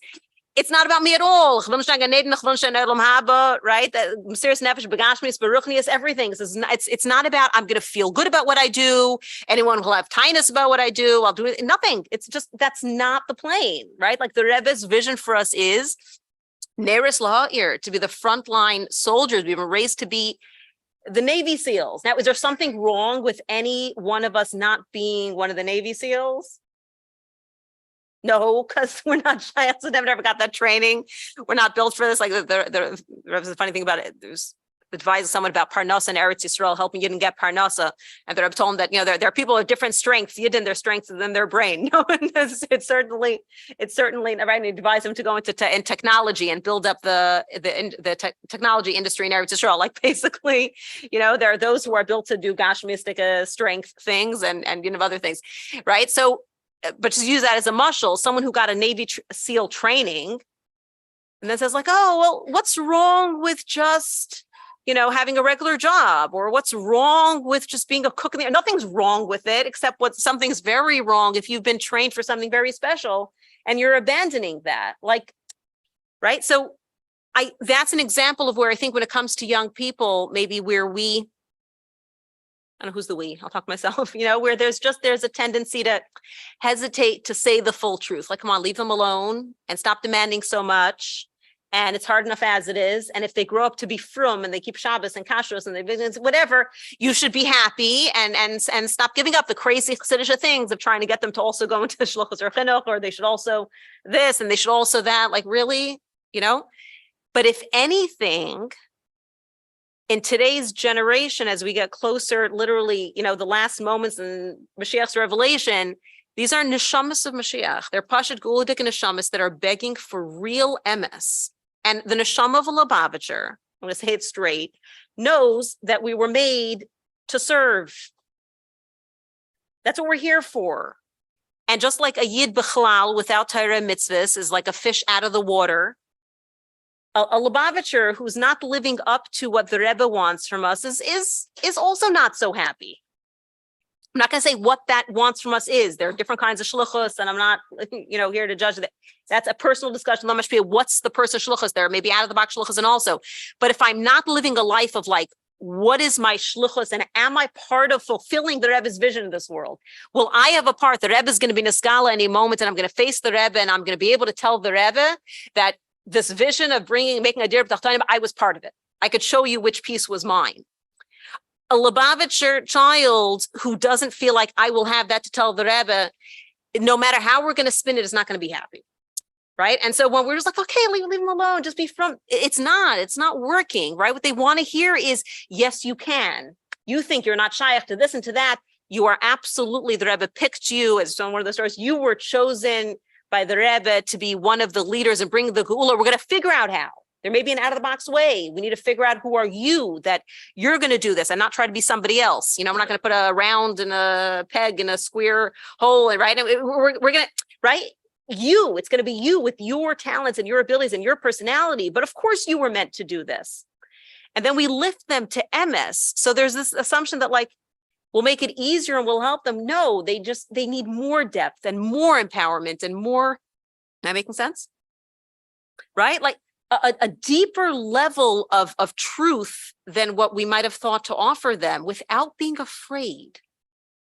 Because we're talking to neshamas and we're talking to the Rebbe's neshamas, to these specific handpicked neshamas, and in whatever capacity we're teaching, right? I'm saying that depends if we're talking to Lubavitcher kids, otherwise, right? But when we're real, I'm talking to neshama, what they might be saying and what they really need to hear might actually be radically different. And I think when we just let go of that fear and we show them some real love, not judgment, right? Real love and real caring and real kindness, but then really tell them the truth not being you're bad, right? The truth being you're awesome, you're shy to something awesome, and you're needed. There's nothing more empowering than being needed. And it's probably one of the curse of our generation is the obsession with self that leads someone it's never ending. Once I'm thinking about myself, honestly, I'm going to be miserable because I'm going to think about this I don't have and that I don't have. And, sometimes I think to myself, like, I'll go back to this, this very special aunt of mine. They should have a lichtig. I don't know what you say before Levaya, but if she ever had a moment in her life, an opportunity while raising 17 kids, kind of hard to be stopping and thinking, how do I feel? What do I want? What I need? And I guarantee you she was happier than most of us. The more free time we have, right? And the more space we have to think, what do I want? What do I feel? What do I, for those who miss it, I'm talking about my aunt Reb Zintvera Greenberg, Allah Shalom, who just passed away a few hours ago.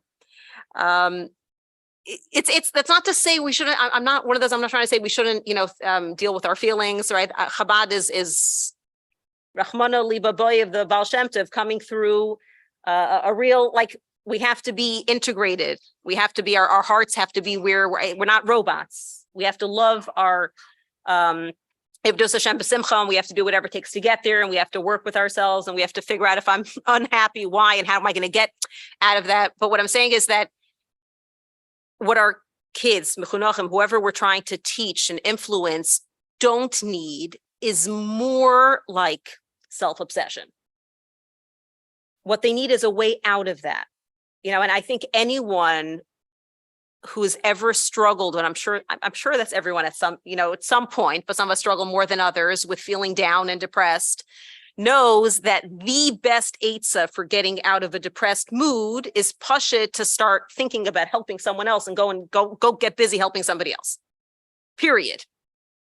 And it's not just a distraction for the moment. Pasha, you just snap out of it. Now, that's not to say that there may be something getting me depressed and I need to deal with that. And I need to figure out why am I being pulled down by this and how can I bring the Eibishter in and change my perspective on this thing that I'm going through or whatever. I need to deal with that. Right. But if I'm going to be allowed to just wallow a whole day in my feelings, I'll be depressed forever. Right. So our kids be empowered to, like, there's something big and huge and just monumental that you are part of, can be part of, need to be part of. Like, the Eibishter needs you. That's got to be the craziest, like, message ever in sense of empowerment. Like, since I think, and I've given this mashal and it resonated, so I'll share it here, which is a fascinating thing when we talk about, Tanya says that, why are we given a Rebbe? Why are we given a tzaddik? Pashta beat, right, is Ahmad B'Shaslam B'chol Dar V'Dar. It says there are very few, Hashem plant them each generation. Why? Because it's not that Hashem wants everyone to be tzaddikim, but he needs to help us. We all need a tzaddik to be able to make that connection. I see it in a very tangible way. It's very fascinating, because when I share this mashal, it connects, and I'll explain to you what I mean. So I'll tell girls, like, imagine you got a phone call right now. You picked it up, and it was Rabbi Groner, and he's alive and well, and he's talking to you, right? Imagine you're back there, right? And you're getting a phone call from the Rebbe's secretary, and he tells you the Rebbe wants to talk to you. How would you feel? Then you get on the phone. Imagine the Rebbe's talking to you on the phone, and the Rebbe tells you, could you please do me a favor and go to such and such and do such and such shluchos and whatever, something, right? There's something the Rebbe asks, some particular shluchos the Rebbe asks you to do. How would you feel? Across the board, no matter who, it's like there's a sense of awe, of like, wow, like sort of like I'd be speechless and for sure want to do it. And it wouldn't even be a question. And I'd also be honored, right? And it would like, and I explained to him, and that's what Yira feels like. Yira Shemayim. Not I'm afraid of someone punishing me. Not I'm feeling forced into it and I'm resentful, chas v'shalom. Not I think it's a nice, sweet option. I'll think about it. It's like, but somehow when you say to the Rebbe, like they get it, right? So the Eibishter himself shows me, you, Hashem wants a dira b'tachtainim, and he needs you to be the one to do it, and without you, he can't. It's awesome if we really, word that properly. And if we feel like we're saying it, maybe we need to just make it deeper in ourselves and learn some more chassidus that that it's more lichtik by us, and we're sharing it with more emes and more passion, and in a way that can spill over to vecham nasla tvech more to them. Hope I answered the question. Take another niggin break. Please share. Don't want it to just be a monologue.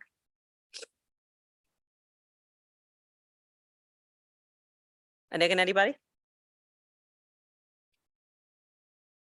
I did it, I did it, I did it, I did it, I did it, I did it, I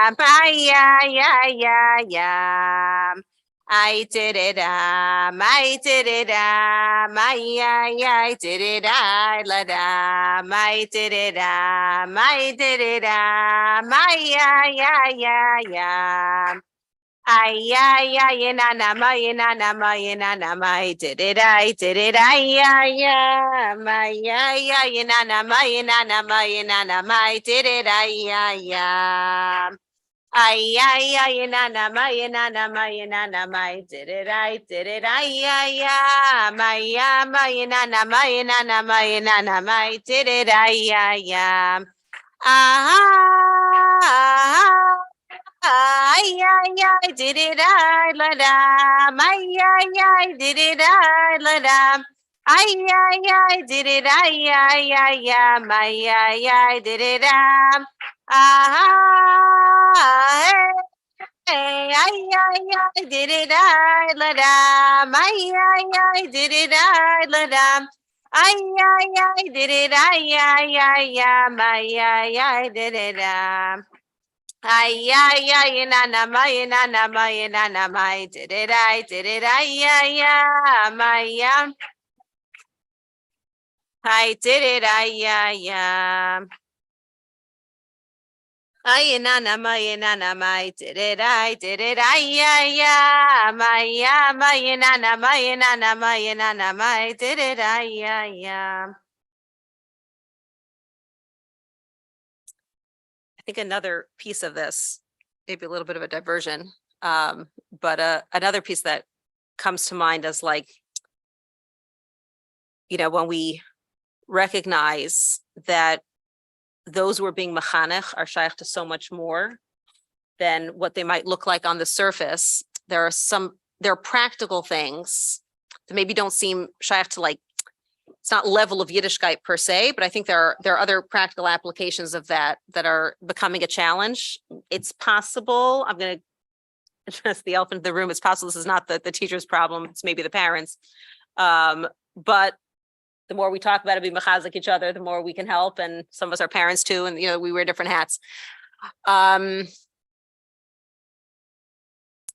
of there are so many challenges, and Rahman al-Islan, what so many kids are going through, and who knows if these kids will be functional, never mind from, and right, and like all the whatever, has created a lot of fear. And that fear holds us back, not just from sharing, I think, authentic Yiddishkeit in that sense, but on a practical level, from kind of expecting anything from the kids. Maybe that's a daring thing to say, but I'm gonna say it that way. I think there's like a trend towards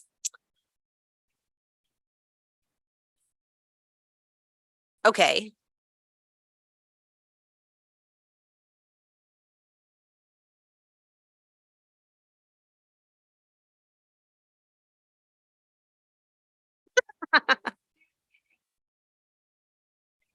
Of that fear. That's fascinating. And I think that's so interesting. And thanks for sharing that, because I think it's so interesting to realize what they're thinking. They're not stupid. They do see through that. They realize that we don't mean that and we're afraid of them. My 13-year-old said something to that effect too. And it wasn't like about what he sees and friends and whatever. And it wasn't complimentary. They're not impressed. Like he made whatever, this funny comment about like something came up, and I hope we're not the only house, but it was a funny comment he made when he saw something, and my husband was a little surprised of like, wait, like what? And he said, oh yeah, this is the only house in Crown Heights where the parents are in charge.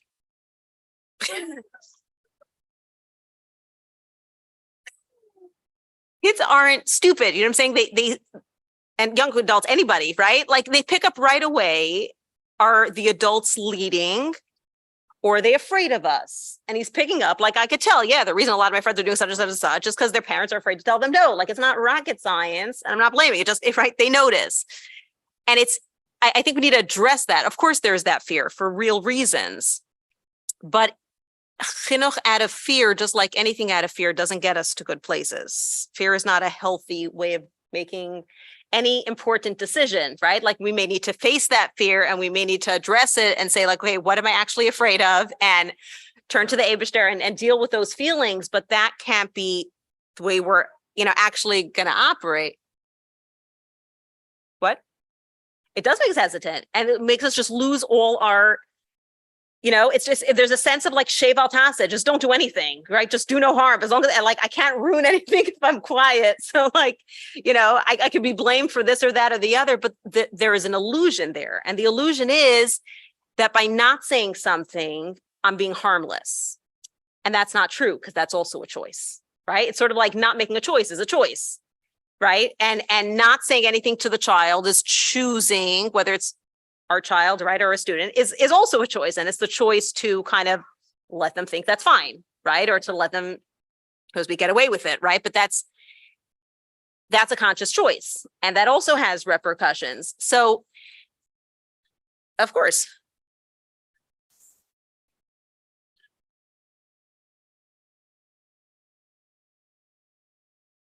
Mm-hmm. 100%. 100%. Of course, I don't want to be one of those, right? No question, right? There's no question we know where that fear comes from, right? Like it's very obvious, and many of us have experienced that. Like many of us maybe know what that feels like to have that kind of control or something that makes you want to run away, and you're like, I'm not going to do that to my kids. I don't want them to feel controlled, right? The challenge is that extremes are never MS. Right? Like it says, emes is der derech hamitzua, right? Emes is the middle road. And there are only two things in Yiddishkeit that are supposed to be extreme. And that is our running away from anger and running away from arrogance, right? Those are the only two things that are supposed to be like, be extreme about this. Everything else is meant to be a middle ground. So the challenge is often we look at something and I'm sharing this with teachers, because I feel like we're the ones who get the lectures about it all the time, but also parents, we just get like, be careful not to do this, right? Except maybe there's an extreme, not maybe, there's an extreme that's unhealthy. It's called controlling kids. And it's definitely not flying in today's generation, right? It's very detrimental, and it's called being very critical and controlling and all. But it was never fine. They got away with it. What I'm saying is to be clear. They got away with it. What? Right. And that was their fear. Right. They were afraid of their kids going off there. So they controlled them. Right. And it was not okay. And it was not healthy. And it was not chinuch. And I'm not saying everyone did it, because we certainly see the Rebbeim. That's not the way they were mechanech. But those who didn't know how to be mechanech and didn't come to this wonderful conference and all the other wonderful trainings, didn't know anything else. So they controlled. Right. And it was terrible and it was horrible. And somehow they got away with it on some level. Maybe there's emotional fallout. It looked like they got away with it. And today it's obvious we don't get away with it. So we need a new way. Fine. That's clear. Except there's another extreme. And that extreme is just as bad. And the Rebbe talks about that. And that is the extreme of permissiveness, where, the Rebbe describes this in a letter about the founding of Sivas Hashem. People reacted to like, wait, you're making a children's club and you're calling it an army? Like, that doesn't sound very Jewish, doesn't sound very with the times. It just does not sound like the vibe we're going for right now. In child empowerment, like, what's this about an army? And the Rebbe explains, I thought, it's an incredible letter. I thought long and hard, the Rebbe says. I thought long and hard about what to do about the problem. What's the problem? The problem is that you have American children who have no concept of authority. It doesn't mean anything to them. It's not like they grew up in communism or Zoroaster, right? They have no idea what authority means. There's no concept of authority. Why?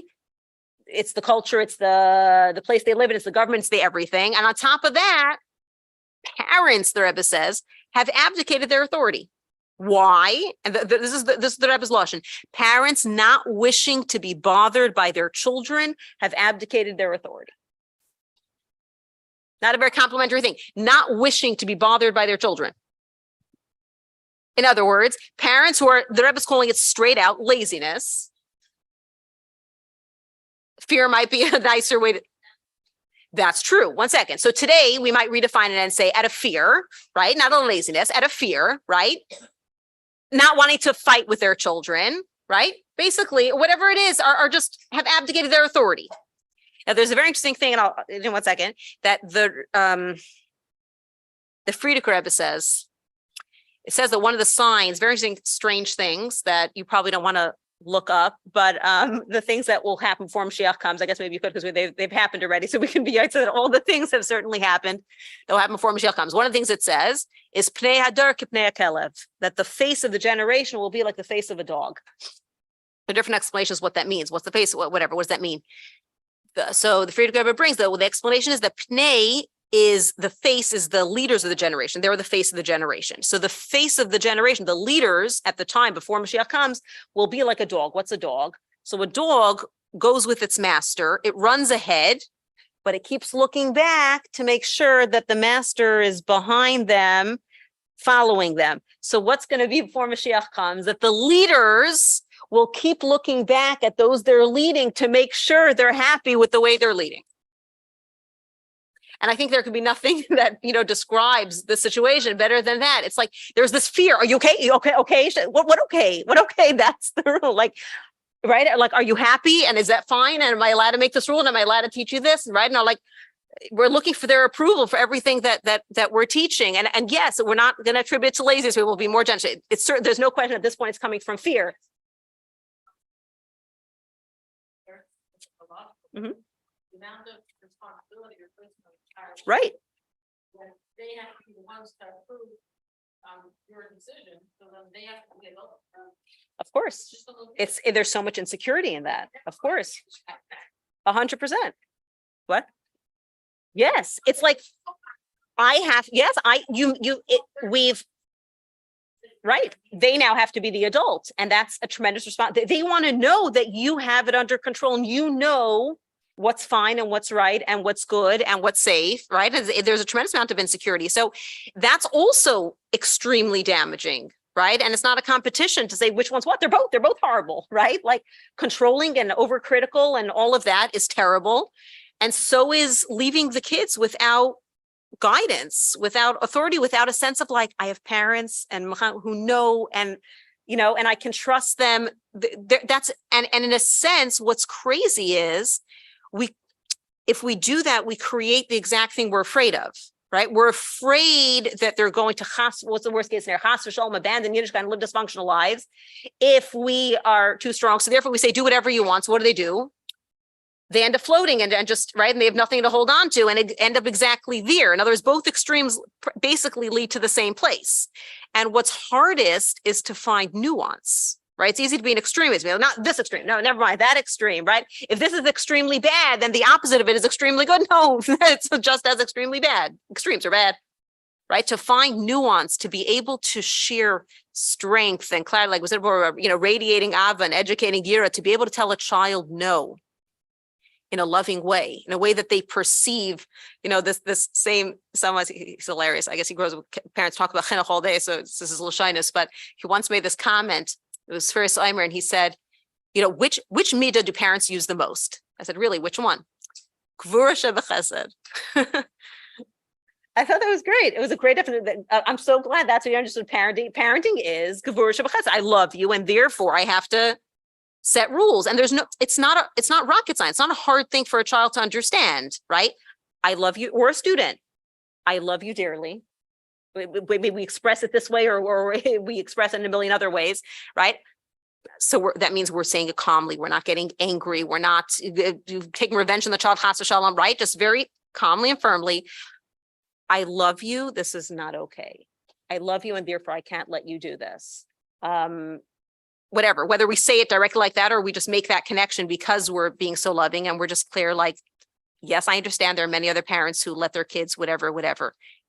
In our house, we don't, whether we give them a reason, don't give them a reason, the different situations for different things, but it's not the firmness, and it's not the rules, and it's not the guidance that chas v'shalom is what sets them off. It's the sense of control, right? And I think there's certainly one of the expressions of trying to do it in a balanced way is believing in the kids and giving them choices, but not choices in the sense of like, sure, do whatever you want.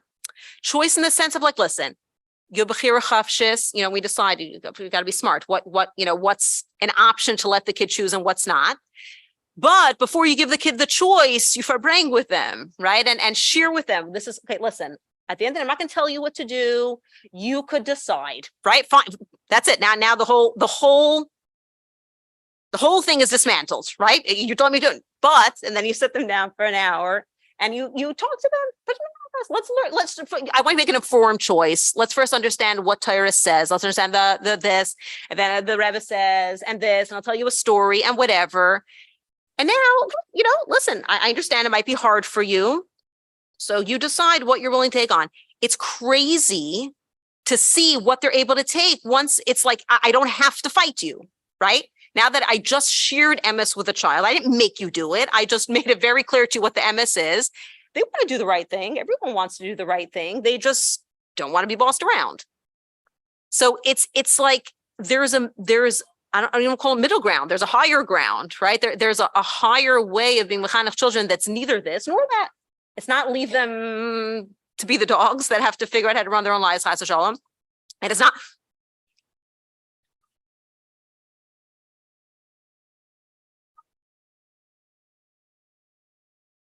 So the real truth is, and this is my feeling, and someone is welcome to disagree, I think that there's an element of that should exist at every age. You just have to be smart about what that is. Like, for example, I'm not going to make you share, even if you're 3, for example, right? I might try to inspire you that, like, sharing is a big mitzvah. Let's see who's going to be mevater. Who wants the schus to be mevater and give the other one a turn? I'm not making you do it, right? I'm trying to be mechanech you that it's a value. I think at the youngest ages, we can give them opportunities to, I once told my kid, he was 6. And I don't remember, it was something probably like that. Like, in other words, it wasn't like a breaking halacha. It was a matter of like doing the good thing, sharing or giving something, something in that regard. And he didn't want to. And instead of saying either you must or it doesn't matter, so you know what, how about you go and have a conversation, go off to the side, have a conversation with your Yetzer Hara and Yetzer Tov. I learned this one from my sister-in-law. It's great. It's basic concept. It's just the ICS, right? Put it that way. So go have a conversation with your Yetzer Hara and Yetzer Tov. Come back, tell me what you decided, whatever you want. Comes back 60 seconds later, my Yetzer Tov is sleeping. It's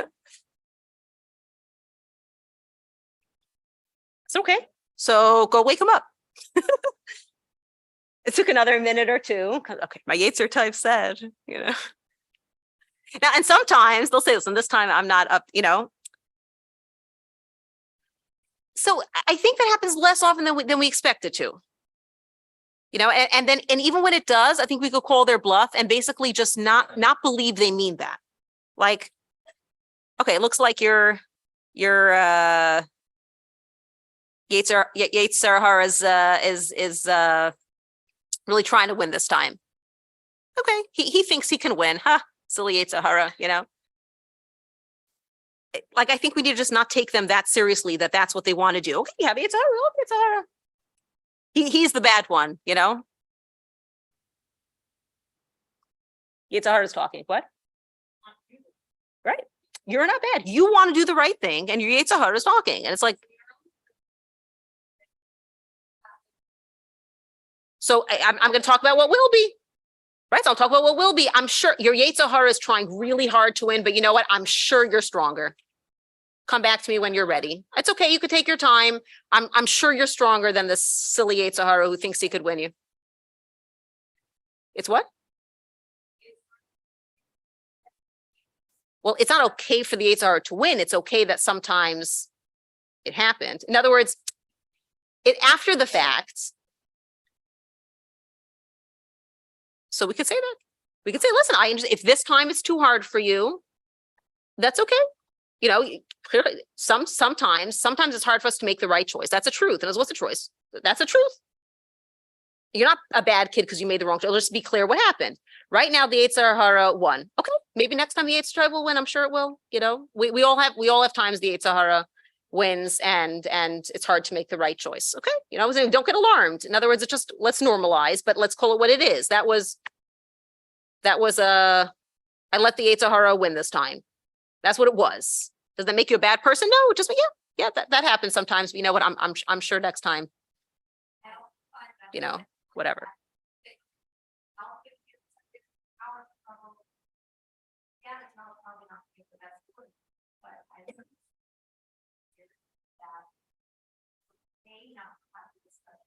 Right.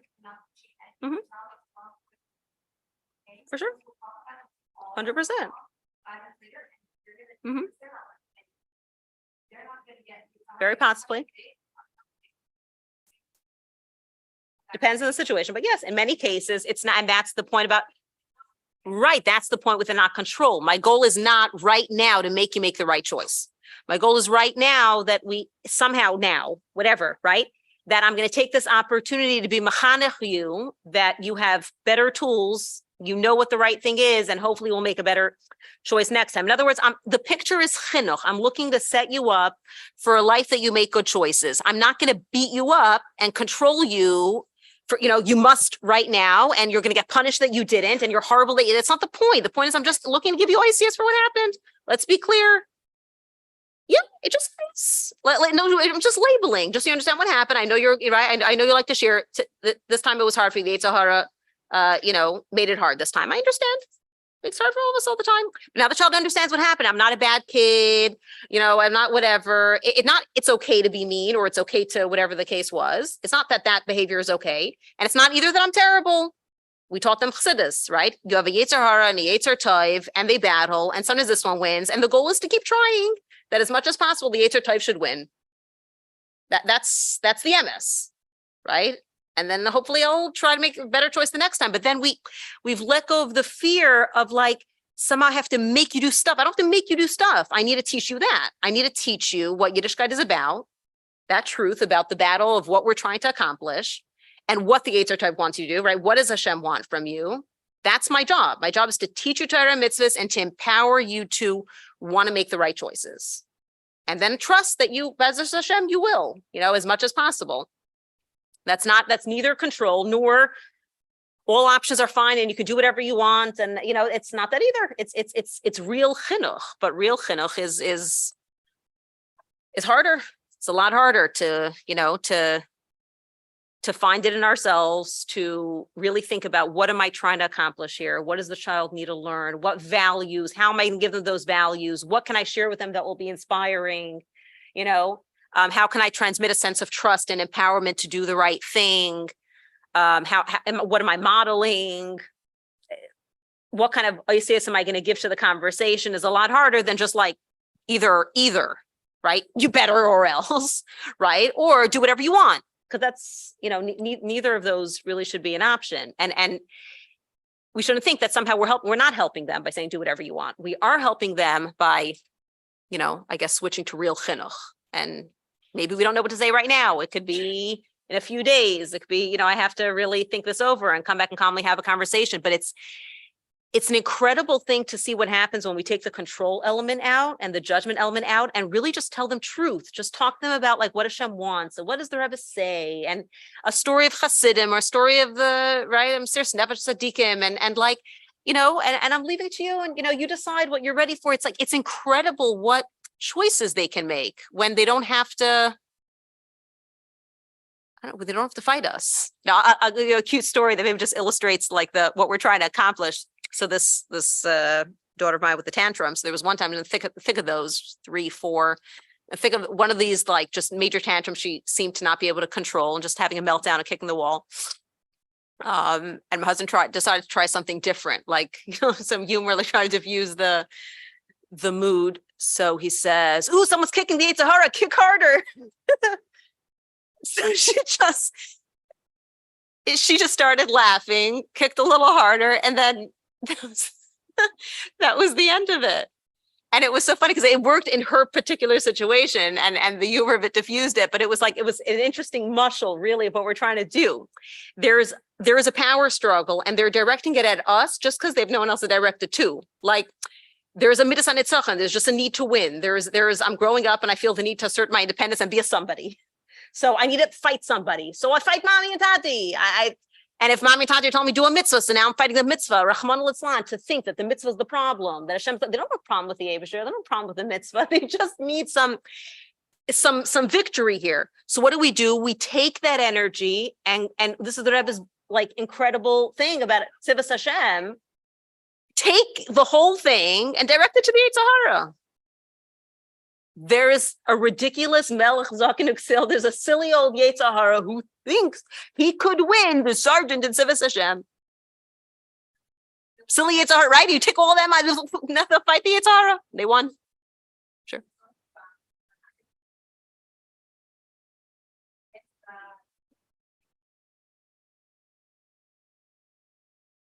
Beautiful. Fantastic. That's beautiful. That's a beautiful thing, right? That's Chinuch, right? So and that's the point, really. Normalize. It happens. We make a virus. Now what? Now you're okay. Great. Now there's something to do. Now there's something we can. There's still something Hashem wants from us. You can always make the right choice. That's beautiful, right? And we teach them what tshuva is.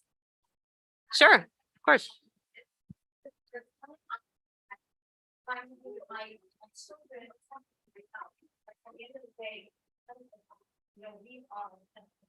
Absolutely. Be ourselves, when we're going through something, we can just like stop and take that step back. And we can get out of the thinking about where all these feelings coming from. What's my easy time? What's my easy part? It's a lot easier to get through whatever you're going through. And I just wanted to add one more thing that I did so my students like all the beginning. I had this student that was going through this one time, but it's all real change. She was really, really sad and upset. And like it happens, like students get upset and they get angry. This didn't work out and that didn't work out.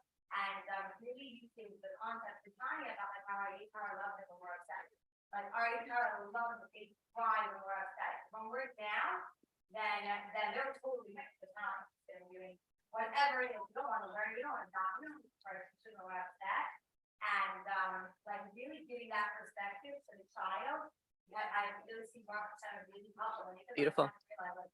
So upset with my winning.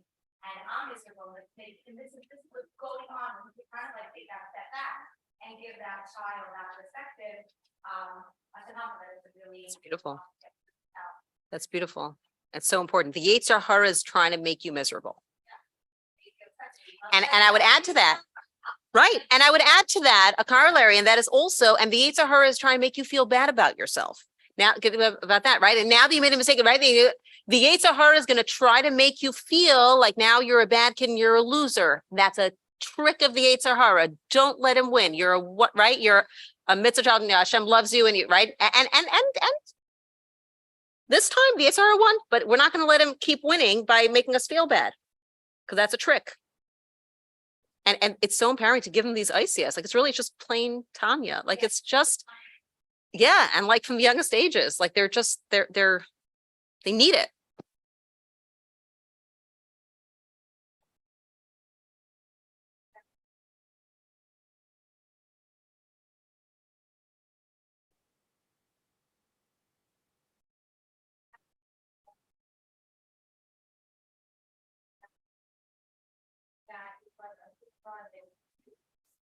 Day in and day out, that speech that bigger picture of it.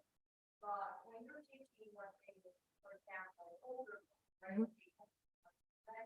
The vertical with school or whatever it is, right? You don't have that hours to away with it at night and sleep without this.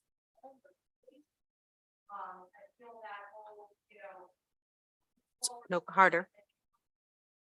Mm-hmm. Mm-hmm.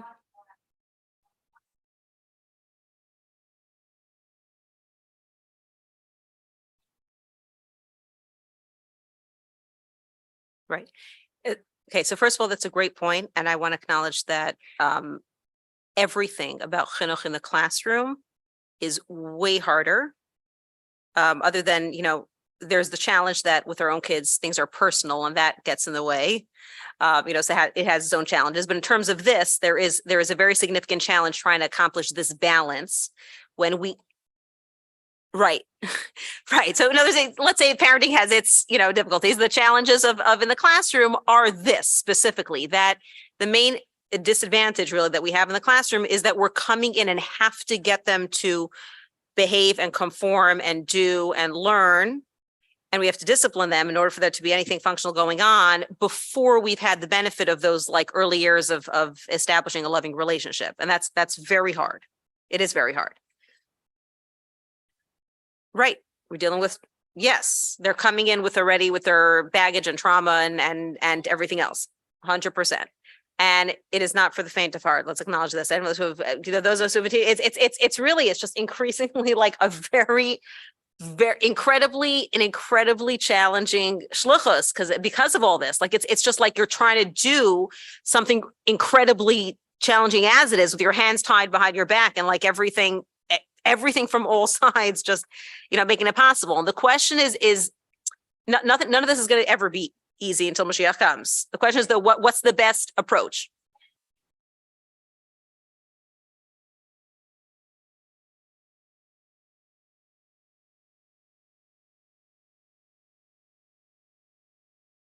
Right.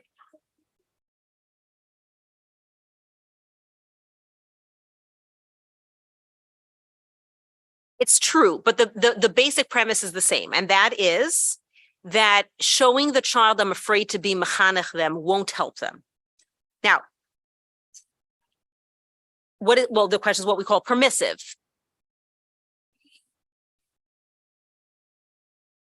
We might do that with our kids. So in certain cases, that's true with our children also, meaning we always have to be abyssal. I even saw this about this. You don't have to see everything. You don't have to see everything. However, there's an exception and there's a rule, right? As a general rule, am I letting the kid just do whatever they want? Or did I just ignore a particular infraction? That's always smart, right?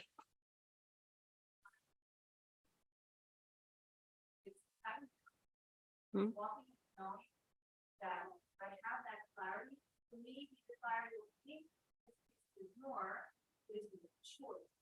Into that confidence, not letting yourself like not letting yourself be led, really the owner of the movie. Not letting yourself be led and always like, oh, they don't like this the way I think, or they don't like how I'm like having that clarity and then confidence. 100%. But again, there's a difference between it's certain specific things that I think are not worth the battle with the child right now because there are other things we're working on, but there has to be something we're working on. In other words, am I picking the child up? Are we trying to grow? And I can't expect everything from them all the time. So I'm going to be deaf and blind some of the time. Or am I just afraid of the kids? I'm pushing up being mechanech them. And I'm just like, just don't do any more damage and whatever then I'm failing them. Right. Versus I'm coming and I'm saying, listen, my goal right now is I need to teach the child to be a mensch. So maybe if they don't learn very much, if I can get them to like, keep the seder and behave functionally and whatever, right? And get them tacked together midas wise, that will be the success of the year. I'm not going to touch the academics. Maybe that's the right thing for this kid, but if I'm doing nothing, right, then what am I doing? Right. And for some children, what they need is the academics. In other words, on the general rule, let's say, let's touch academics for a second, right? And you're right. Individual children, we have to pick our particular battles and what are we working on right now? But as a whole, for example, I think like, let's say the first casualty probably of this fair thing in schools has become the academics. And the mindset goes like this: a pasuk more, a pasuk less, as long as they have a happy experience in Yiddishkeit, it doesn't matter. Now, let's be honest. There is truth to that in the sense that the goal is not to get in more psukim at the expense of a joyful Yiddishkeit. However, does it matter if they do or don't learn more Torah? Yes or no? Yes. Well, that'd be a choice, right? In other words, if there's a choice, if it's a question of like, I'm going to make a child feel bad because we're rushing, or I'm saying something, I don't know, whatever the case might be, or I will shortchange them in terms of feeling the depth and meaning of the pasuk because I'm zooming, or I don't know what it might mean. Then yeah, right. But why does there have to be a choice? Why does a meaningful Yiddishkeit have to be dumbed down that it means we got through 2 parakim a whole year in order for it to have felt meaningful? Like maybe the kids need to feel successful. Look what I accomplished. Look how much I learned. I can learn on my own.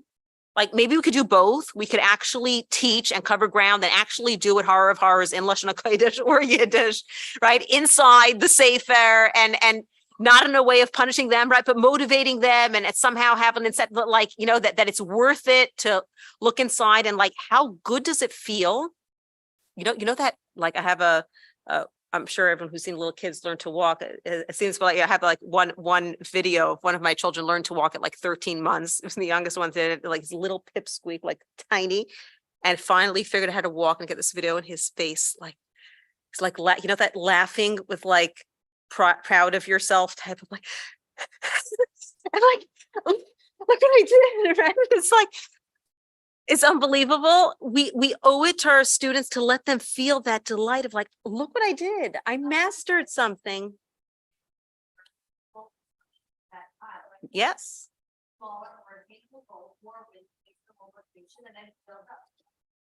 Yes. So first of all, that's that child. In other words, the goal for one child may be different than for everyone else. And the point meaning whether it's the individual or the class as a whole, the goal is growth. The goal is I'm not going to be stagnant and just have a pleasant experience. No one feels good about just stagnant, like it was pleasant. What did I do today? Nothing. That's not, at the end of the day, that they're looking to derail the teacher and then let's have a discussion. Let's have a discussion. Let's have a discussion. Let's have a discussion. Let's have a discussion. But you know what? Then what? About the same thing, and we'll still not resolve it. And the Farbrengen who's going to come, whatever, will harass them about it too. And and at the end of the day, what did I do? Nothing. And it doesn't feel good. In the moment, it's sort of like, it's like when you eat nosh too much of it, and then afterwards you feel gross. And like, yeah, it's like everything, right? It's that famous story they tell about the chassid who took his son to the mikvah in Russia, and it was freezing cold, and he toivels Erev Shabbos, and he's like, oh, it's freezing. And then he comes out and his father gives him a towel and he starts to warm up. He's like, ah. And the father tells his son, you should know a lesson for life, that when the first comes the oo and then comes the ah, so they are good. But if the ah comes first and the oo comes later, like, oh, what did I do? Not good. Right? So they might, in the moment, what they want is not what they really want. So not be so scared. Like they want to be able to come home at the end of the day and say, I accomplished something. I didn't waste, what they say the school, 7 hours of my day, right? No, we don't want them to say that. We don't want them to start making fun of school as like a time that I waste my time and I do nothing. Mm-hmm. The hardest part.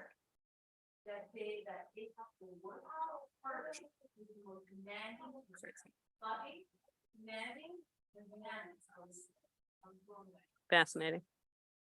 It's so counterintuitive.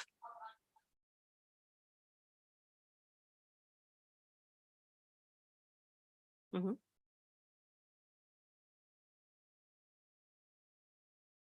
Mm-hmm.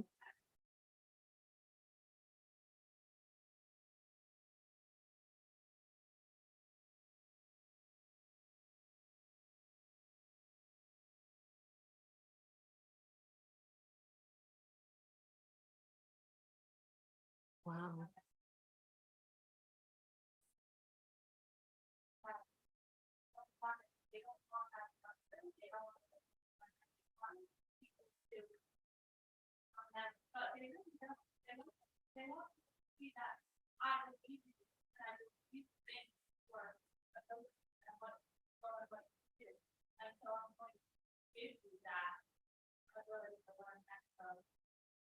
Yep. It's beautiful.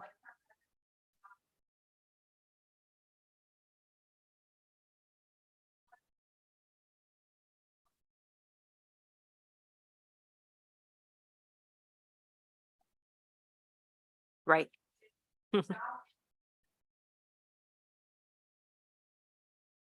Right.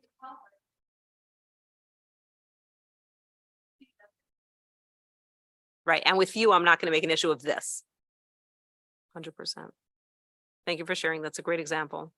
I think that's the first go-to, like, especially the kids who we label as like, oh, you're struggling. Like you don't know. They want to feel successful. They all want to feel successful. And, the Rebbe says in this lesson that youth don't want compromise.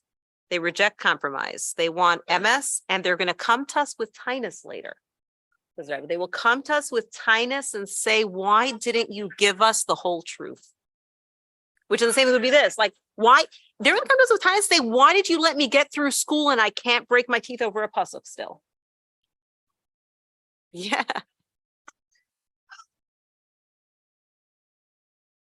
It's true. It's true. And then at some point, you know what I tell myself is,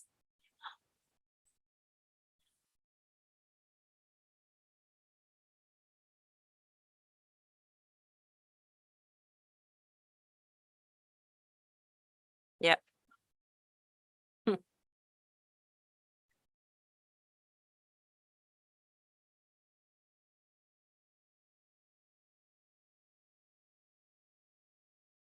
All these things are really lovely. I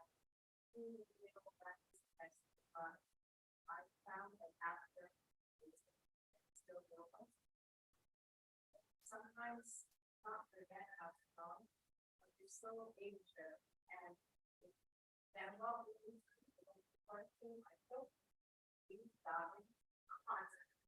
as parents for our children, as teachers, for our students, and just somebody wants to be very important. I think like the reason why now we're coming to 17-year-old.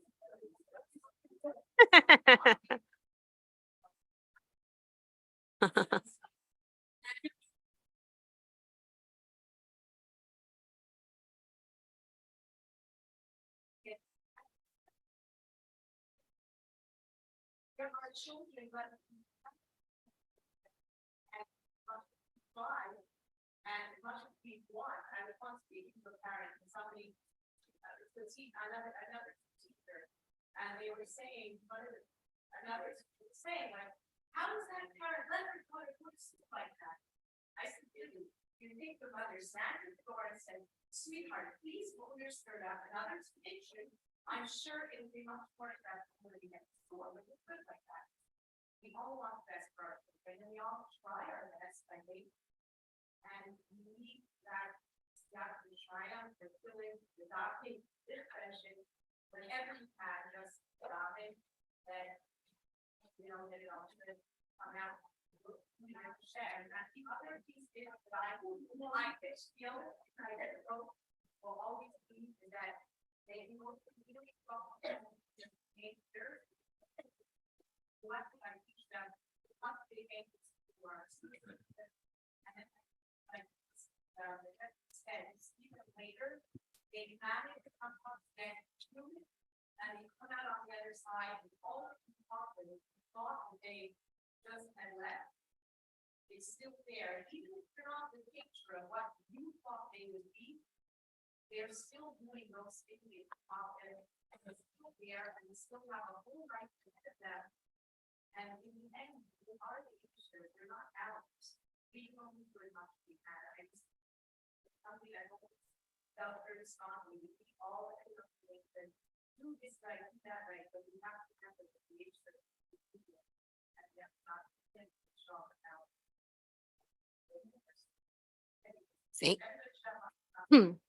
I mean, thank you for sharing that. That's a critical piece. And I'm so glad that you mentioned that, because that's the beginning, middle, and end of everything, is that the Eibishter runs the world. I want to clarify that we don't disagree.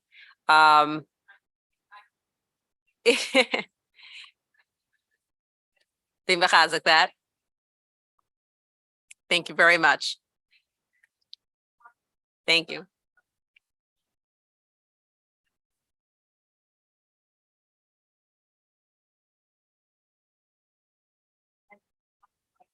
I feel how my classroom are the top do a good job on that.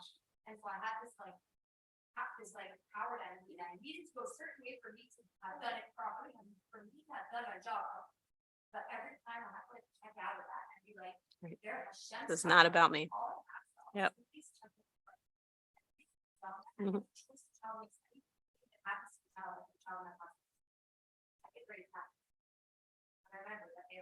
Right. Yep. Yep. So much better. Absolutely.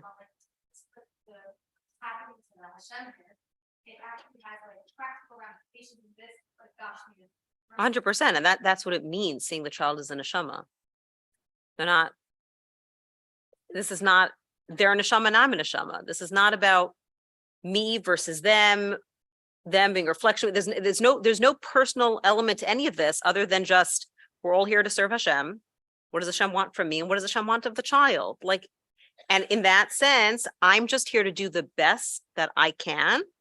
And we need to know what that best is. You know, it's like, it reminds me of I don't remember who it was. One of the Lubavitcher Mashpiyim in Russia was Farbrengen. I can't remember now, maybe it was Mendel Futterpass. I just don't want to misquote who it was, but was sitting at Farbrengen with the Bachrim. And there was a Bacher who was appointed to look out in case the KGB came looking for them. And suddenly the Bacher ran in, like, I see some suspicious characters, and they all, oh, sorry, one second. Back up. He was talking about Avodas Hashem, and we have to daven better, and we have to learn this better, and whatever. And their Bacherim were getting all emotional, and they're crying about their state and Avodas Hashem, etc. And they're crying away. And suddenly this Bacher runs in. It's like, I see, two officers coming. So they jump up and they all start running. This one goes here, and they go there. Let's go out the window. Let's whatever. And like they all point in different directions. Let's something. Then he comes back. They left. Everyone settles back. They're breathing, and they settle back down around the table. So the mashpia looks at the Bachrim and says something very interesting just happened. Before we were talking about growing in our Avodas Hashem, and we were holding in our level, and everyone's crying. Oh, he asked first. He said, "What do you care about more, your Gashmis or your Ruchnius?" So everyone was like, "Well, let's be honest, we care about our Gashmis more." So he says, "So what happened? When we're talking about Ruchnius, everyone was crying. When they came and said that the KGB is looking, might be coming and looking, suddenly no one was crying." So the Ruchnim looked at him like very funny, like, because we have to do that. What's crying going to help? So he says, so crying is for the things that you're not going to do anything about. And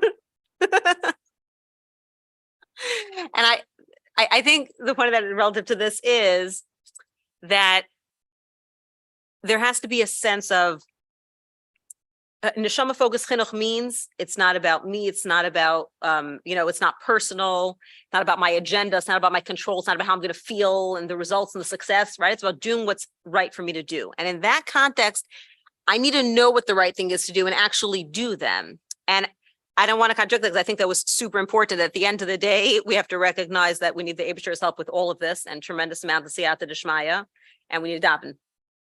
And we do. The challenge is we can also go in an extreme in that direction. And that is sort of like, there's a sense almost like when it comes to Parnasa, no one sits there going like, listen, Parnasa comes from the Eibishter. So, I don't know, whatever will be, will be.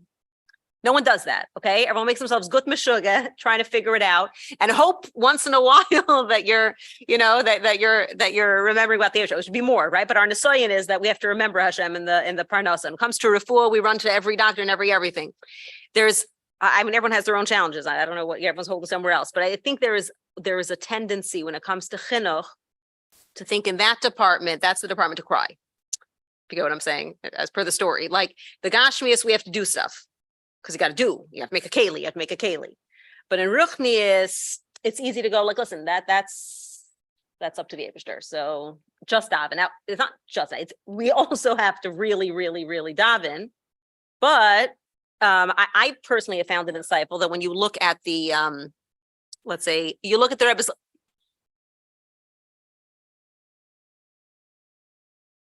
And you have to be able to let go. I'm not doing this. Yeah. Yes. Right. And it's important to have that perspective from but the point is, it's important to have that perspective from the first place, that I let go. The sense is we shouldn't think it's in our control. Fine. So her point is, and the point is a very important point, and that is, don't have the illusion that it's in your control. And if you just do all the things right, then you'll get the results you want. That no one's promising, right? However, we have an achrayus to do it right. In other words, there's something called doing chinuch right. The Rebbe calls chinuch kedubai. What? We shouldn't stop davening, 100%. We should always be davening. And that's very important. We have to do both at the same time. In other words, we have to remember we're not in control, and we shouldn't be trying to get control. And this should not be about, and this way I'll ensure, so there's sort of like, I think a lot of it is like, and I'll make sure my kids are from, and I'll make sure that they don't end up in therapy with trauma. You won't make sure nothing, none of this is in your control. And they probably will have things, I don't know where they'll end up, but they will have things that they will need to resolve, that somehow they'll come with tightness, that will be part of their, journey, that they're going to have to, whatever you're going to do, they're going to have things that they're going to need to resolve. Like, let go of like, I'm going to have it all perfect and my kids won't have any issues and nothing will ever, there's no such thing, right? So let go of the illusion that I'm going to get the results I want. But, and that's what we have to daven, that the results are up to the Eibishter, and Hashem should help with that. But in terms of the actions I do, I have an achrayus to do the right actions, and I need to know what those are and make sure that everything is. Mm-hmm. Yep. Mm-hmm. Yep. That's. Mm-hmm.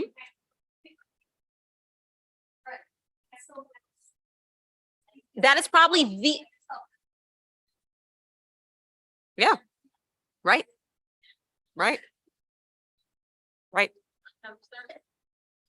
Right. Yep. Right. Mm-hmm. Exactly. Right. Right. Totally. I think that's so well said. Like it's the most powerful thing we can give over in chinuch is a sense that you don't owe me anything, and I don't need you doing this. You don't need to do me favors. I'm here for you. I'm here because, and I think there's nothing more beautiful than the message of like, you take the Rebbe's mission statement. What's the Rebbe's mission statement? The Rebbe came and said, right, in America, they have a mission, they make mission statements. So we'll make a mission statement. What's the mission statement of Darash Shvi? That there are three loves and they come together. Avos Hashem, Avos Torah, Avos Yisrael. Imagine we, think of that in terms of chinuch. I love the Eibishter. Because I love the Eibishter, I love his Torah and mitzvahs, right? You can't love Hashem and not embrace his Torah and mitzvahs. And because I love the Eibishter, I love his children. And because I love, and a major part of the Rebbe's point in this, it seems in the three loves is, and if you love another Yid, real love means you want to connect them to the Eibishter and Torah and mitzvahs. You can't separate that. So the message a child is getting in authentic chinuch is, because I love you. Why do I love you? Because you're a neshama, because you're a chelik elikam. So because I love the Eibishter, I love you. And because I love you, I want to give you the best life. And what's the best life? A life of Torah and mitzvahs, life of connection to the Eibishter. Not you owe me. I need you to do. I don't need you to do anything. I love you, Pasha. This is goodness. This is the best thing there is. I want you to have it. You're not hurting me by not taking it. You're hurting yourself. Like, that's right. So, of course, which means the whole avodah of chinuch is my own. That means the whole avodah of chinuch is my own working on it. Sure.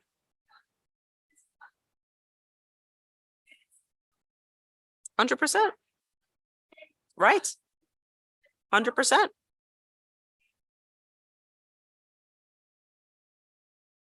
Right.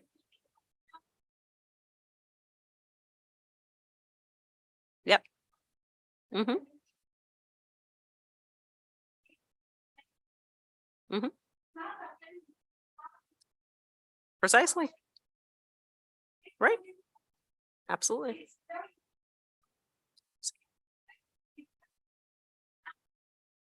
Yep. Right. Nope.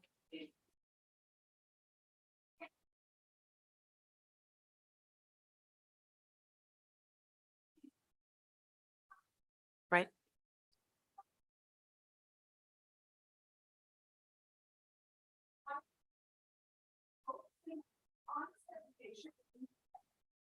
I love.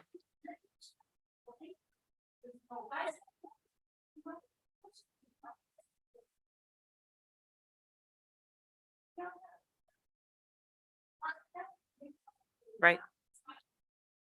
In other words, even in the best case scenario, I'm not likely to see the results, so to speak, of what I'm doing this year while I have them. So just let go of even looking to see that. My goal is just to be able to say at the end of the day, did I give the children today what I wanted to give them? Did I give them a stronger connection to the Abishur? Did I give them Abbas Yisrael and Abbas Hashem and Abbas Torah? Then I was successful. I'm not looking to see now. Right, right. Now, in an ideal, healthy situation, we're seeing with most of the children some growth, something over the course of the year. It gives us an indication we're getting somewhere, right? But there's a different trajectory for everyone. And it's just the definition of success will be, did I give what I'm trying to give? That's it. Right? Right. Right. Right.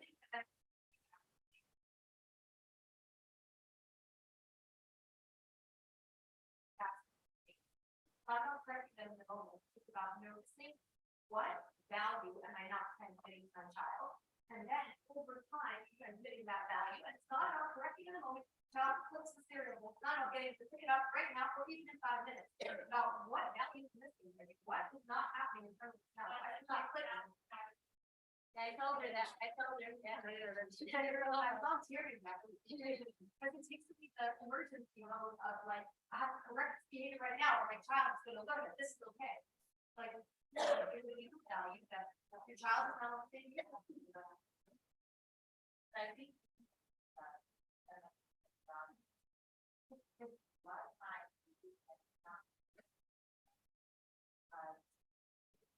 Right.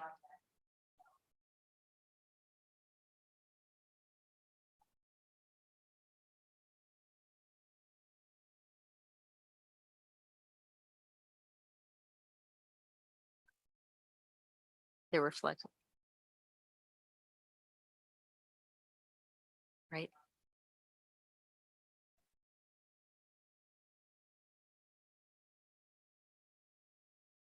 We probably usually don't see, right? –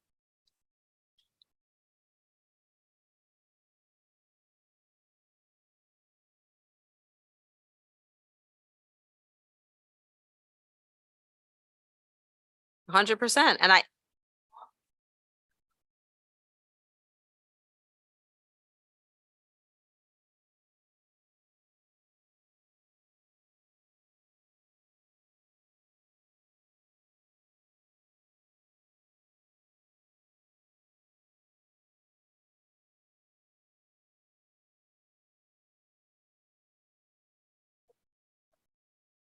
Yeah, should be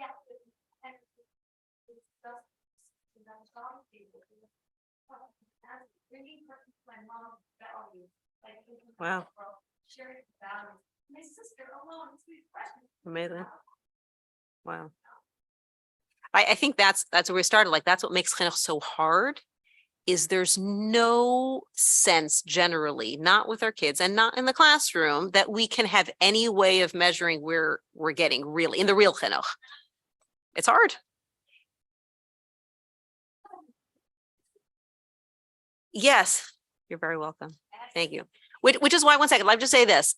To me, I feel like we can sleep. No, I hear where you're coming from though, right? And I think therefore, the best thing we could have is saying, I know I'm doing what is sourced in Torah and Chassidus. Like, I know I'm following generally a derech that is the little details we could always be unsure. We'd have to ask a mashpia, whatever. But I know I'm doing the Torah way, and then I can sleep peacefully at night. In other words, I know I'm doing the right thing. If I think I'm following this one, I'm following that one. This one's Baich Svaras and this one's whatever. Like, that's very confusing, right? Because that keeps changing, and that everyone has different opinions.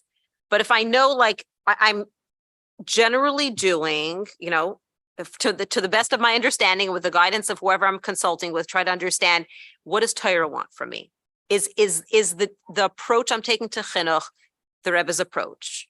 Then I know I'm doing the right thing. Then I, I'm saying, then I think there's less. I think that's our point here, is that we can hear a lot of different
That's beautiful.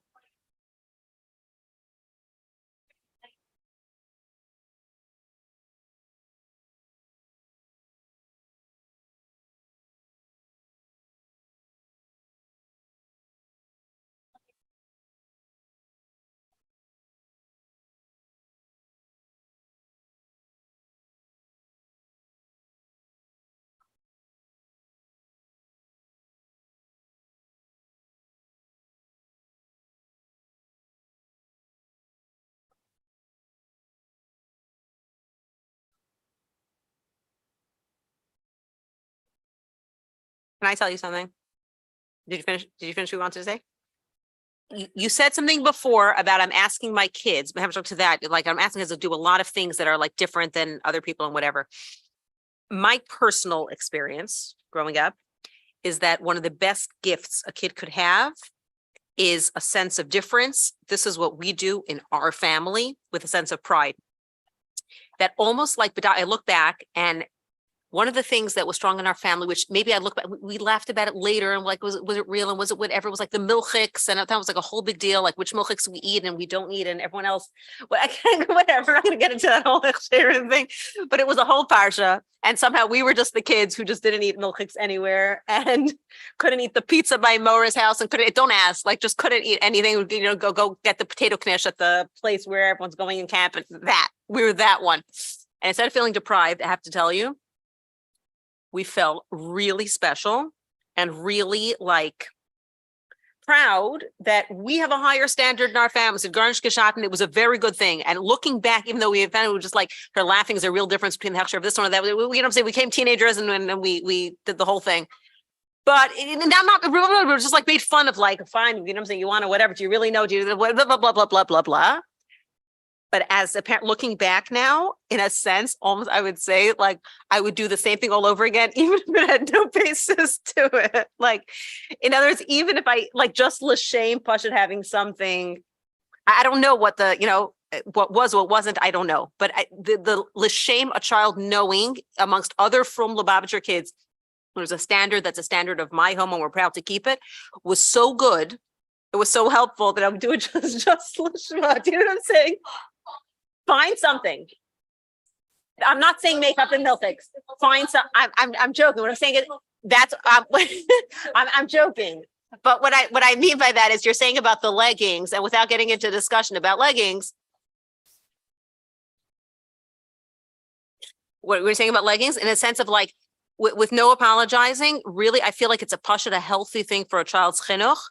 To know, I don't have to, it doesn't have to be something that I'm sure is horrible and terrible. It's a very good thing that we know that even if it's something that a lot of other people do and they're wonderful people, that we take a higher standard in our family. It's a beneficial thing for their chinuch in my experience, as long as it's coming with like, with Yaakov. Yeah. The tribal, yeah. Our family, yeah. Mm-hmm. 100%. 100%.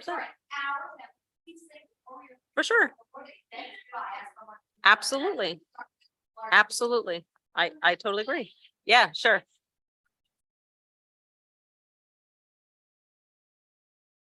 I have seen, I can't comment because I don't have a kid that age, but I have seen people who've done it and it's very impressive. I'm not saying it's, yes, I have seen them. Yep.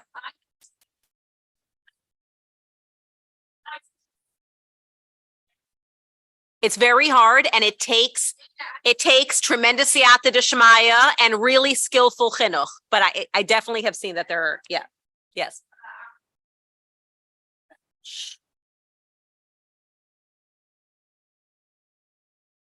Mm-hmm. It's not just restrictions, right? It's not just what you don't do.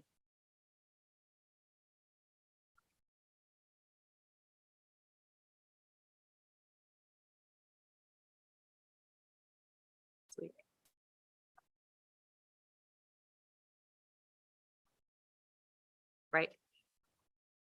Yes, and include that's beautiful, and I think including and especially within Yiddishkeit, like that there are special experiences that we do. No, that's not as restrictive. Like within Yiddishkeit, there are special, meaningful experiences. I go with my tati to the Tati Farbrengens.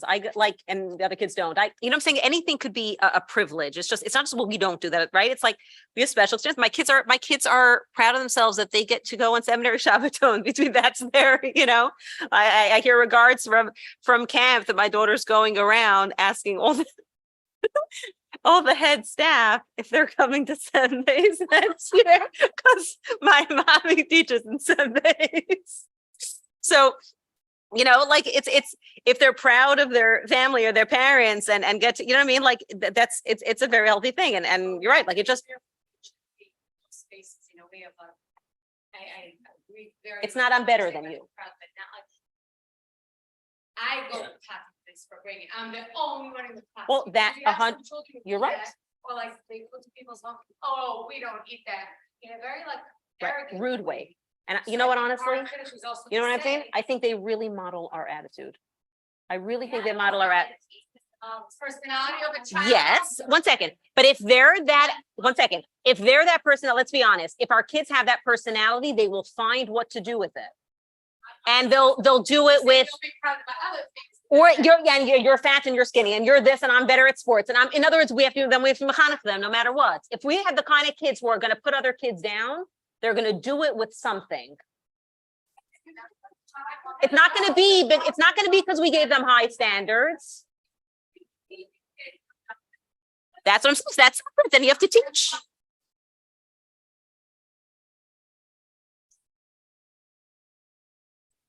Mm-hmm.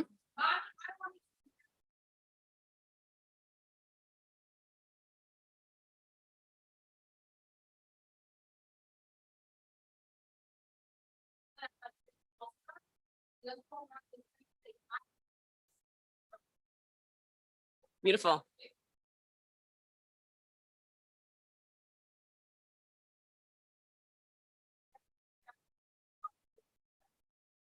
Beautiful.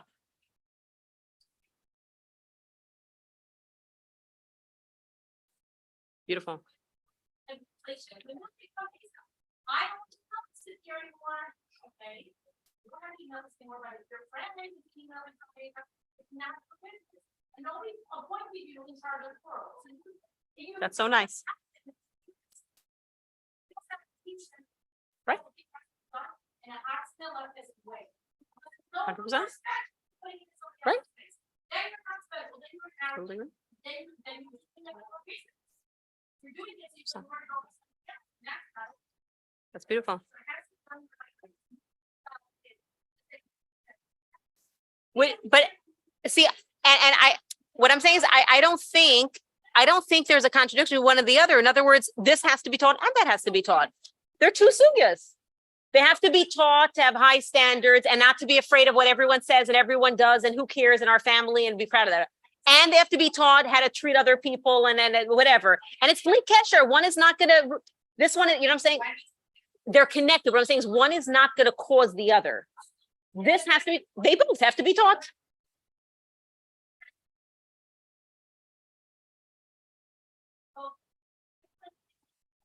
Well, what if when it is wrong?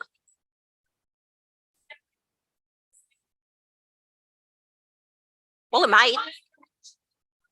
Right.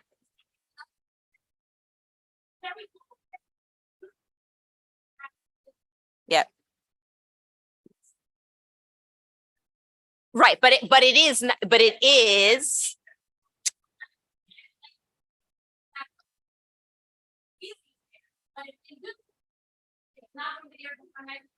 Yeah, that's more.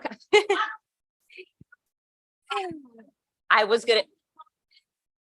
That's a different example, right? Right. Right. But I would add though.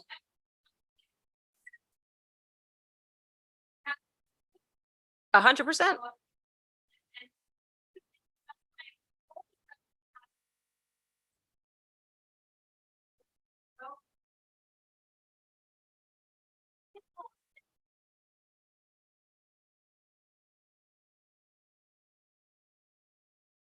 Right.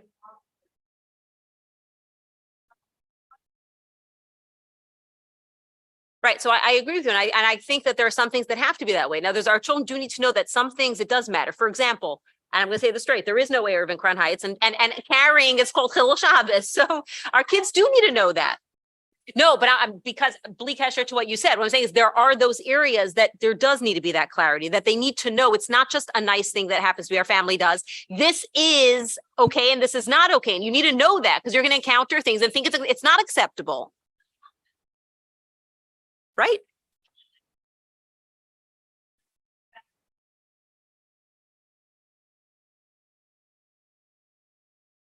In other words, there are other ways.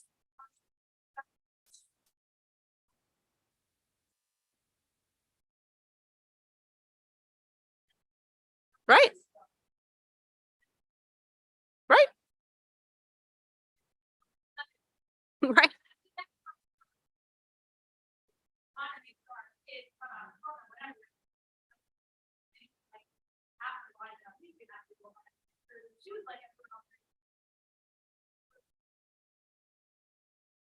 I look, I may be saying something that sounds extreme and I get it. And my oldest is not whatever, and I'm not, I could tell you I already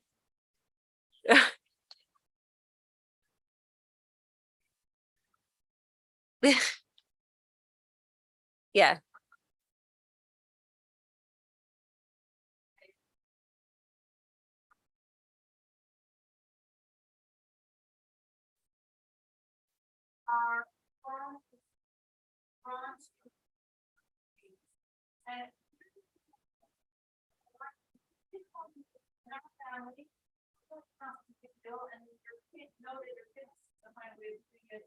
Without you knowing, like, sometimes it's a very delicate balance of like, of judging and knowing, how do you keep that in our family, but also keeping that like open space of like, let's discuss this, if you know there's a lot of things.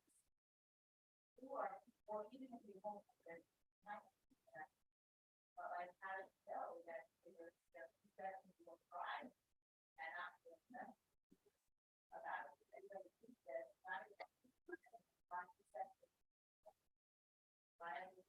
Oh, first of all, you're a lot ahead of me, so maybe you want to share something. Well, I would love to hear what you have to say.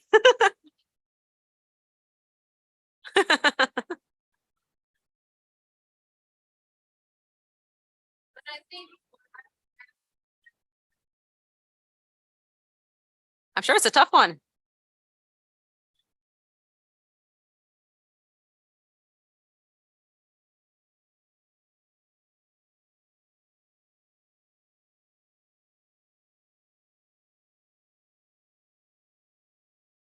Right.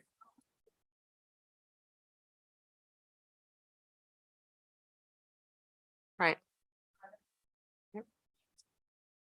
I would assume, and I'm much younger, I would assume that's probably like one of the thorniest things in Chinuch, where it's really like you need siyata d'shmaya to get the right guidance and intuition for the particular child, for the particular situation. There's probably no black and white answer for anybody for like, these are the things to insist, these are not things to insist. It's like depends on the particular child's nefesh, your relationship with them.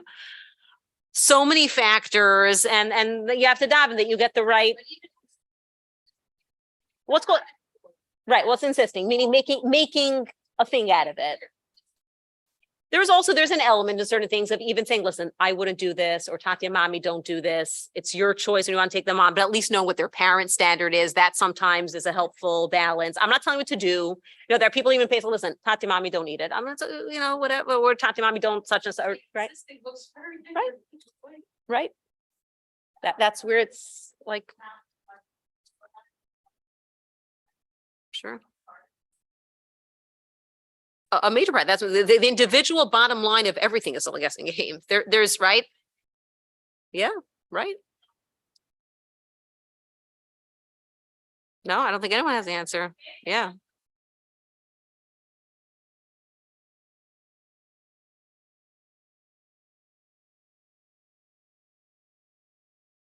Right.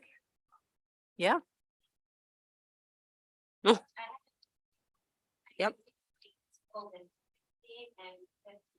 My 15-year-old thinking about school, so my 15-year-old son is like, well, you got them for your principals? And my daughter's like, no, you got them for them. She's like, yeah, of course. She's like, well, what are you calling for them? He's like, I got them that they should be strong. I mean, what on earth is going on? So interesting. It doesn't mean, he does like, what does strong mean to a 16-year-old? And everybody else Interesting. doesn't like when, I don't know, he doesn't like when I make his emotions about myself. Like, there's so many things, we want to know if whatever I choose now, if I think now is right, okay, this is what I do. Later, I have to change my mind and say, okay, that's what I thought was right for them. This is what I feel is right here now. So interesting. Somebody else could make and this is our control and confidence. This is So right. interesting. To God and say, I'll do my best from Hashem, but I think that's doing everything and just coming with a confidence and that the kids feel security that comes from us having that.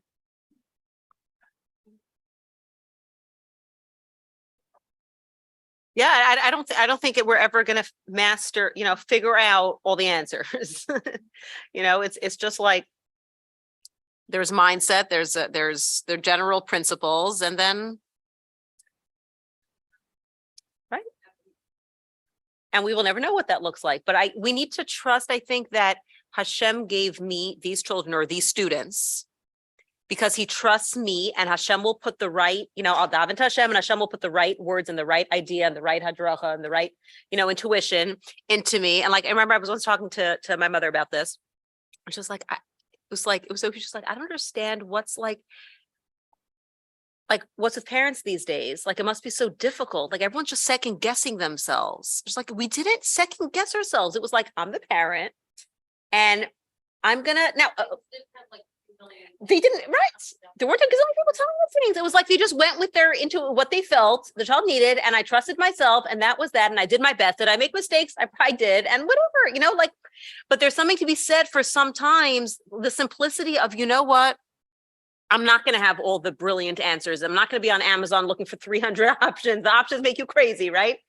There aren't a million options. I'm going to go with what I know and discuss it with hopefully with my husband or in case I teach, I'll advise someone, right? I'll talk to my shpia, whoever it is, I'll consult with somebody and we'll come up with something, what feels based on basic Torah principles, what feels like the right thing. And we're not going to second guess ourselves forever and ever, because that is probably going to do a lot more damage than a lot of other things. In other words, in the bigger picture, if the child picks up what? It paralyzes you, right? In other words, no, I'm not gonna be sure I have the right answer, but I'm gonna do the proper hishtadlus to come up with something with an appropriate plan, and I'll do my best, and I'll ask some mates, ask for help from Hashem, and I'll just trust myself that Hashem gave me this child or this student and put this information in front of me and encounter, right, and this thought and this everything, and go with that and have some trust. Something we just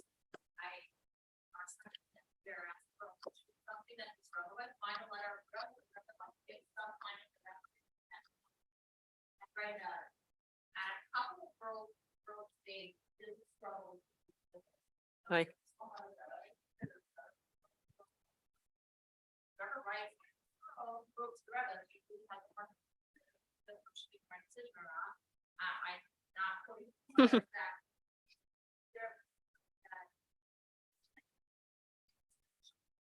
Wow.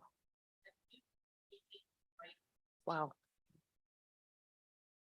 But to trust the teacher, but like I went to work and money's gonna pay bills. So I do what's right. They understand and what you can choose this instead of that, stick to them. Right. And choose. And like that's really the best that we can do. Right. And all he wants us to do. Right. Like, that's our goal. Exactly. Right. Which includes not to control the outcome of the child. I don't have control over coming up with the right answer. Right.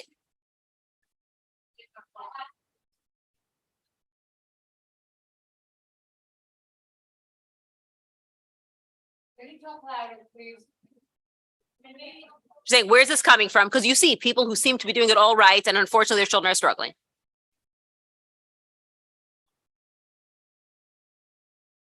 Right.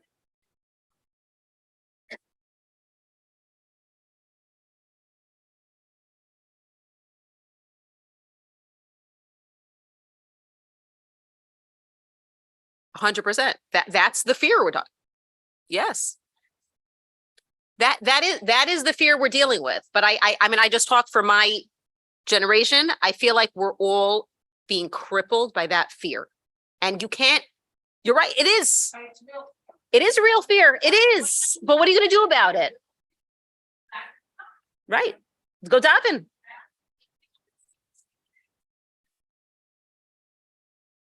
And the people who had bitachon that the person will get better, and then the people who had bitachon that things that the person will feel better and they passed away. I'm saying we can ask these questions about Rahman al-Islam, but I'm saying we can ask these questions about anything in life where we say, listen, the person is doing it right and they're having bitachon and unfortunately they're. Yes, it is.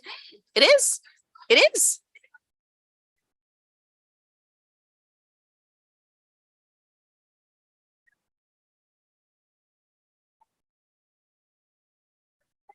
So, here's where the hard part is. It's easy to go, I think personally, it's easy to go in either direction, in either extreme. One is called, I am completely in control of what happens to my kids. I need to figure it all out. I need to read every single book and hear from every single Eitz Geber and whatever, and I need to have it all figured out because it's all up to me. The other option is, you know what? You could do everything right and kids, Rahman al-Islam, could end up wherever anyway. So, it's not in your control at all. Just do your best and just whatever. And just, it's up to Hashem and just sort of like make as if like there's nothing that's in my control to do. And neither is true. There's something called proper chinuch and we should always be paying attention. Is there something I could learn from that experience, from mine or someone else's, that's insightful, that I should be aware of with some seichel? You can't go through every, you can't make tires from every single individual situation, but there are things to learn. There are things to notice. There are common threads. There are things to be aware of, right? There are things to learn. And then there's at a certain point, if I know I'm doing, so to speak, best practice, if I'm doing what makes sense, I'll be and based on experience, sounds like a proper thing, then I have to know that the result is going to be in Hashem's hands. But it's easy to go also with this sort of like, okay, so nothing we're ever going to do is right. So don't even try, just.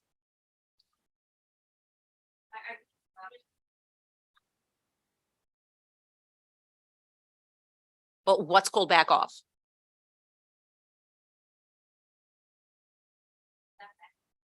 Right. So that's not called giving up. That's called, with certain children at certain ages, that's a constant, that's a conscious choice of how to be mechanech.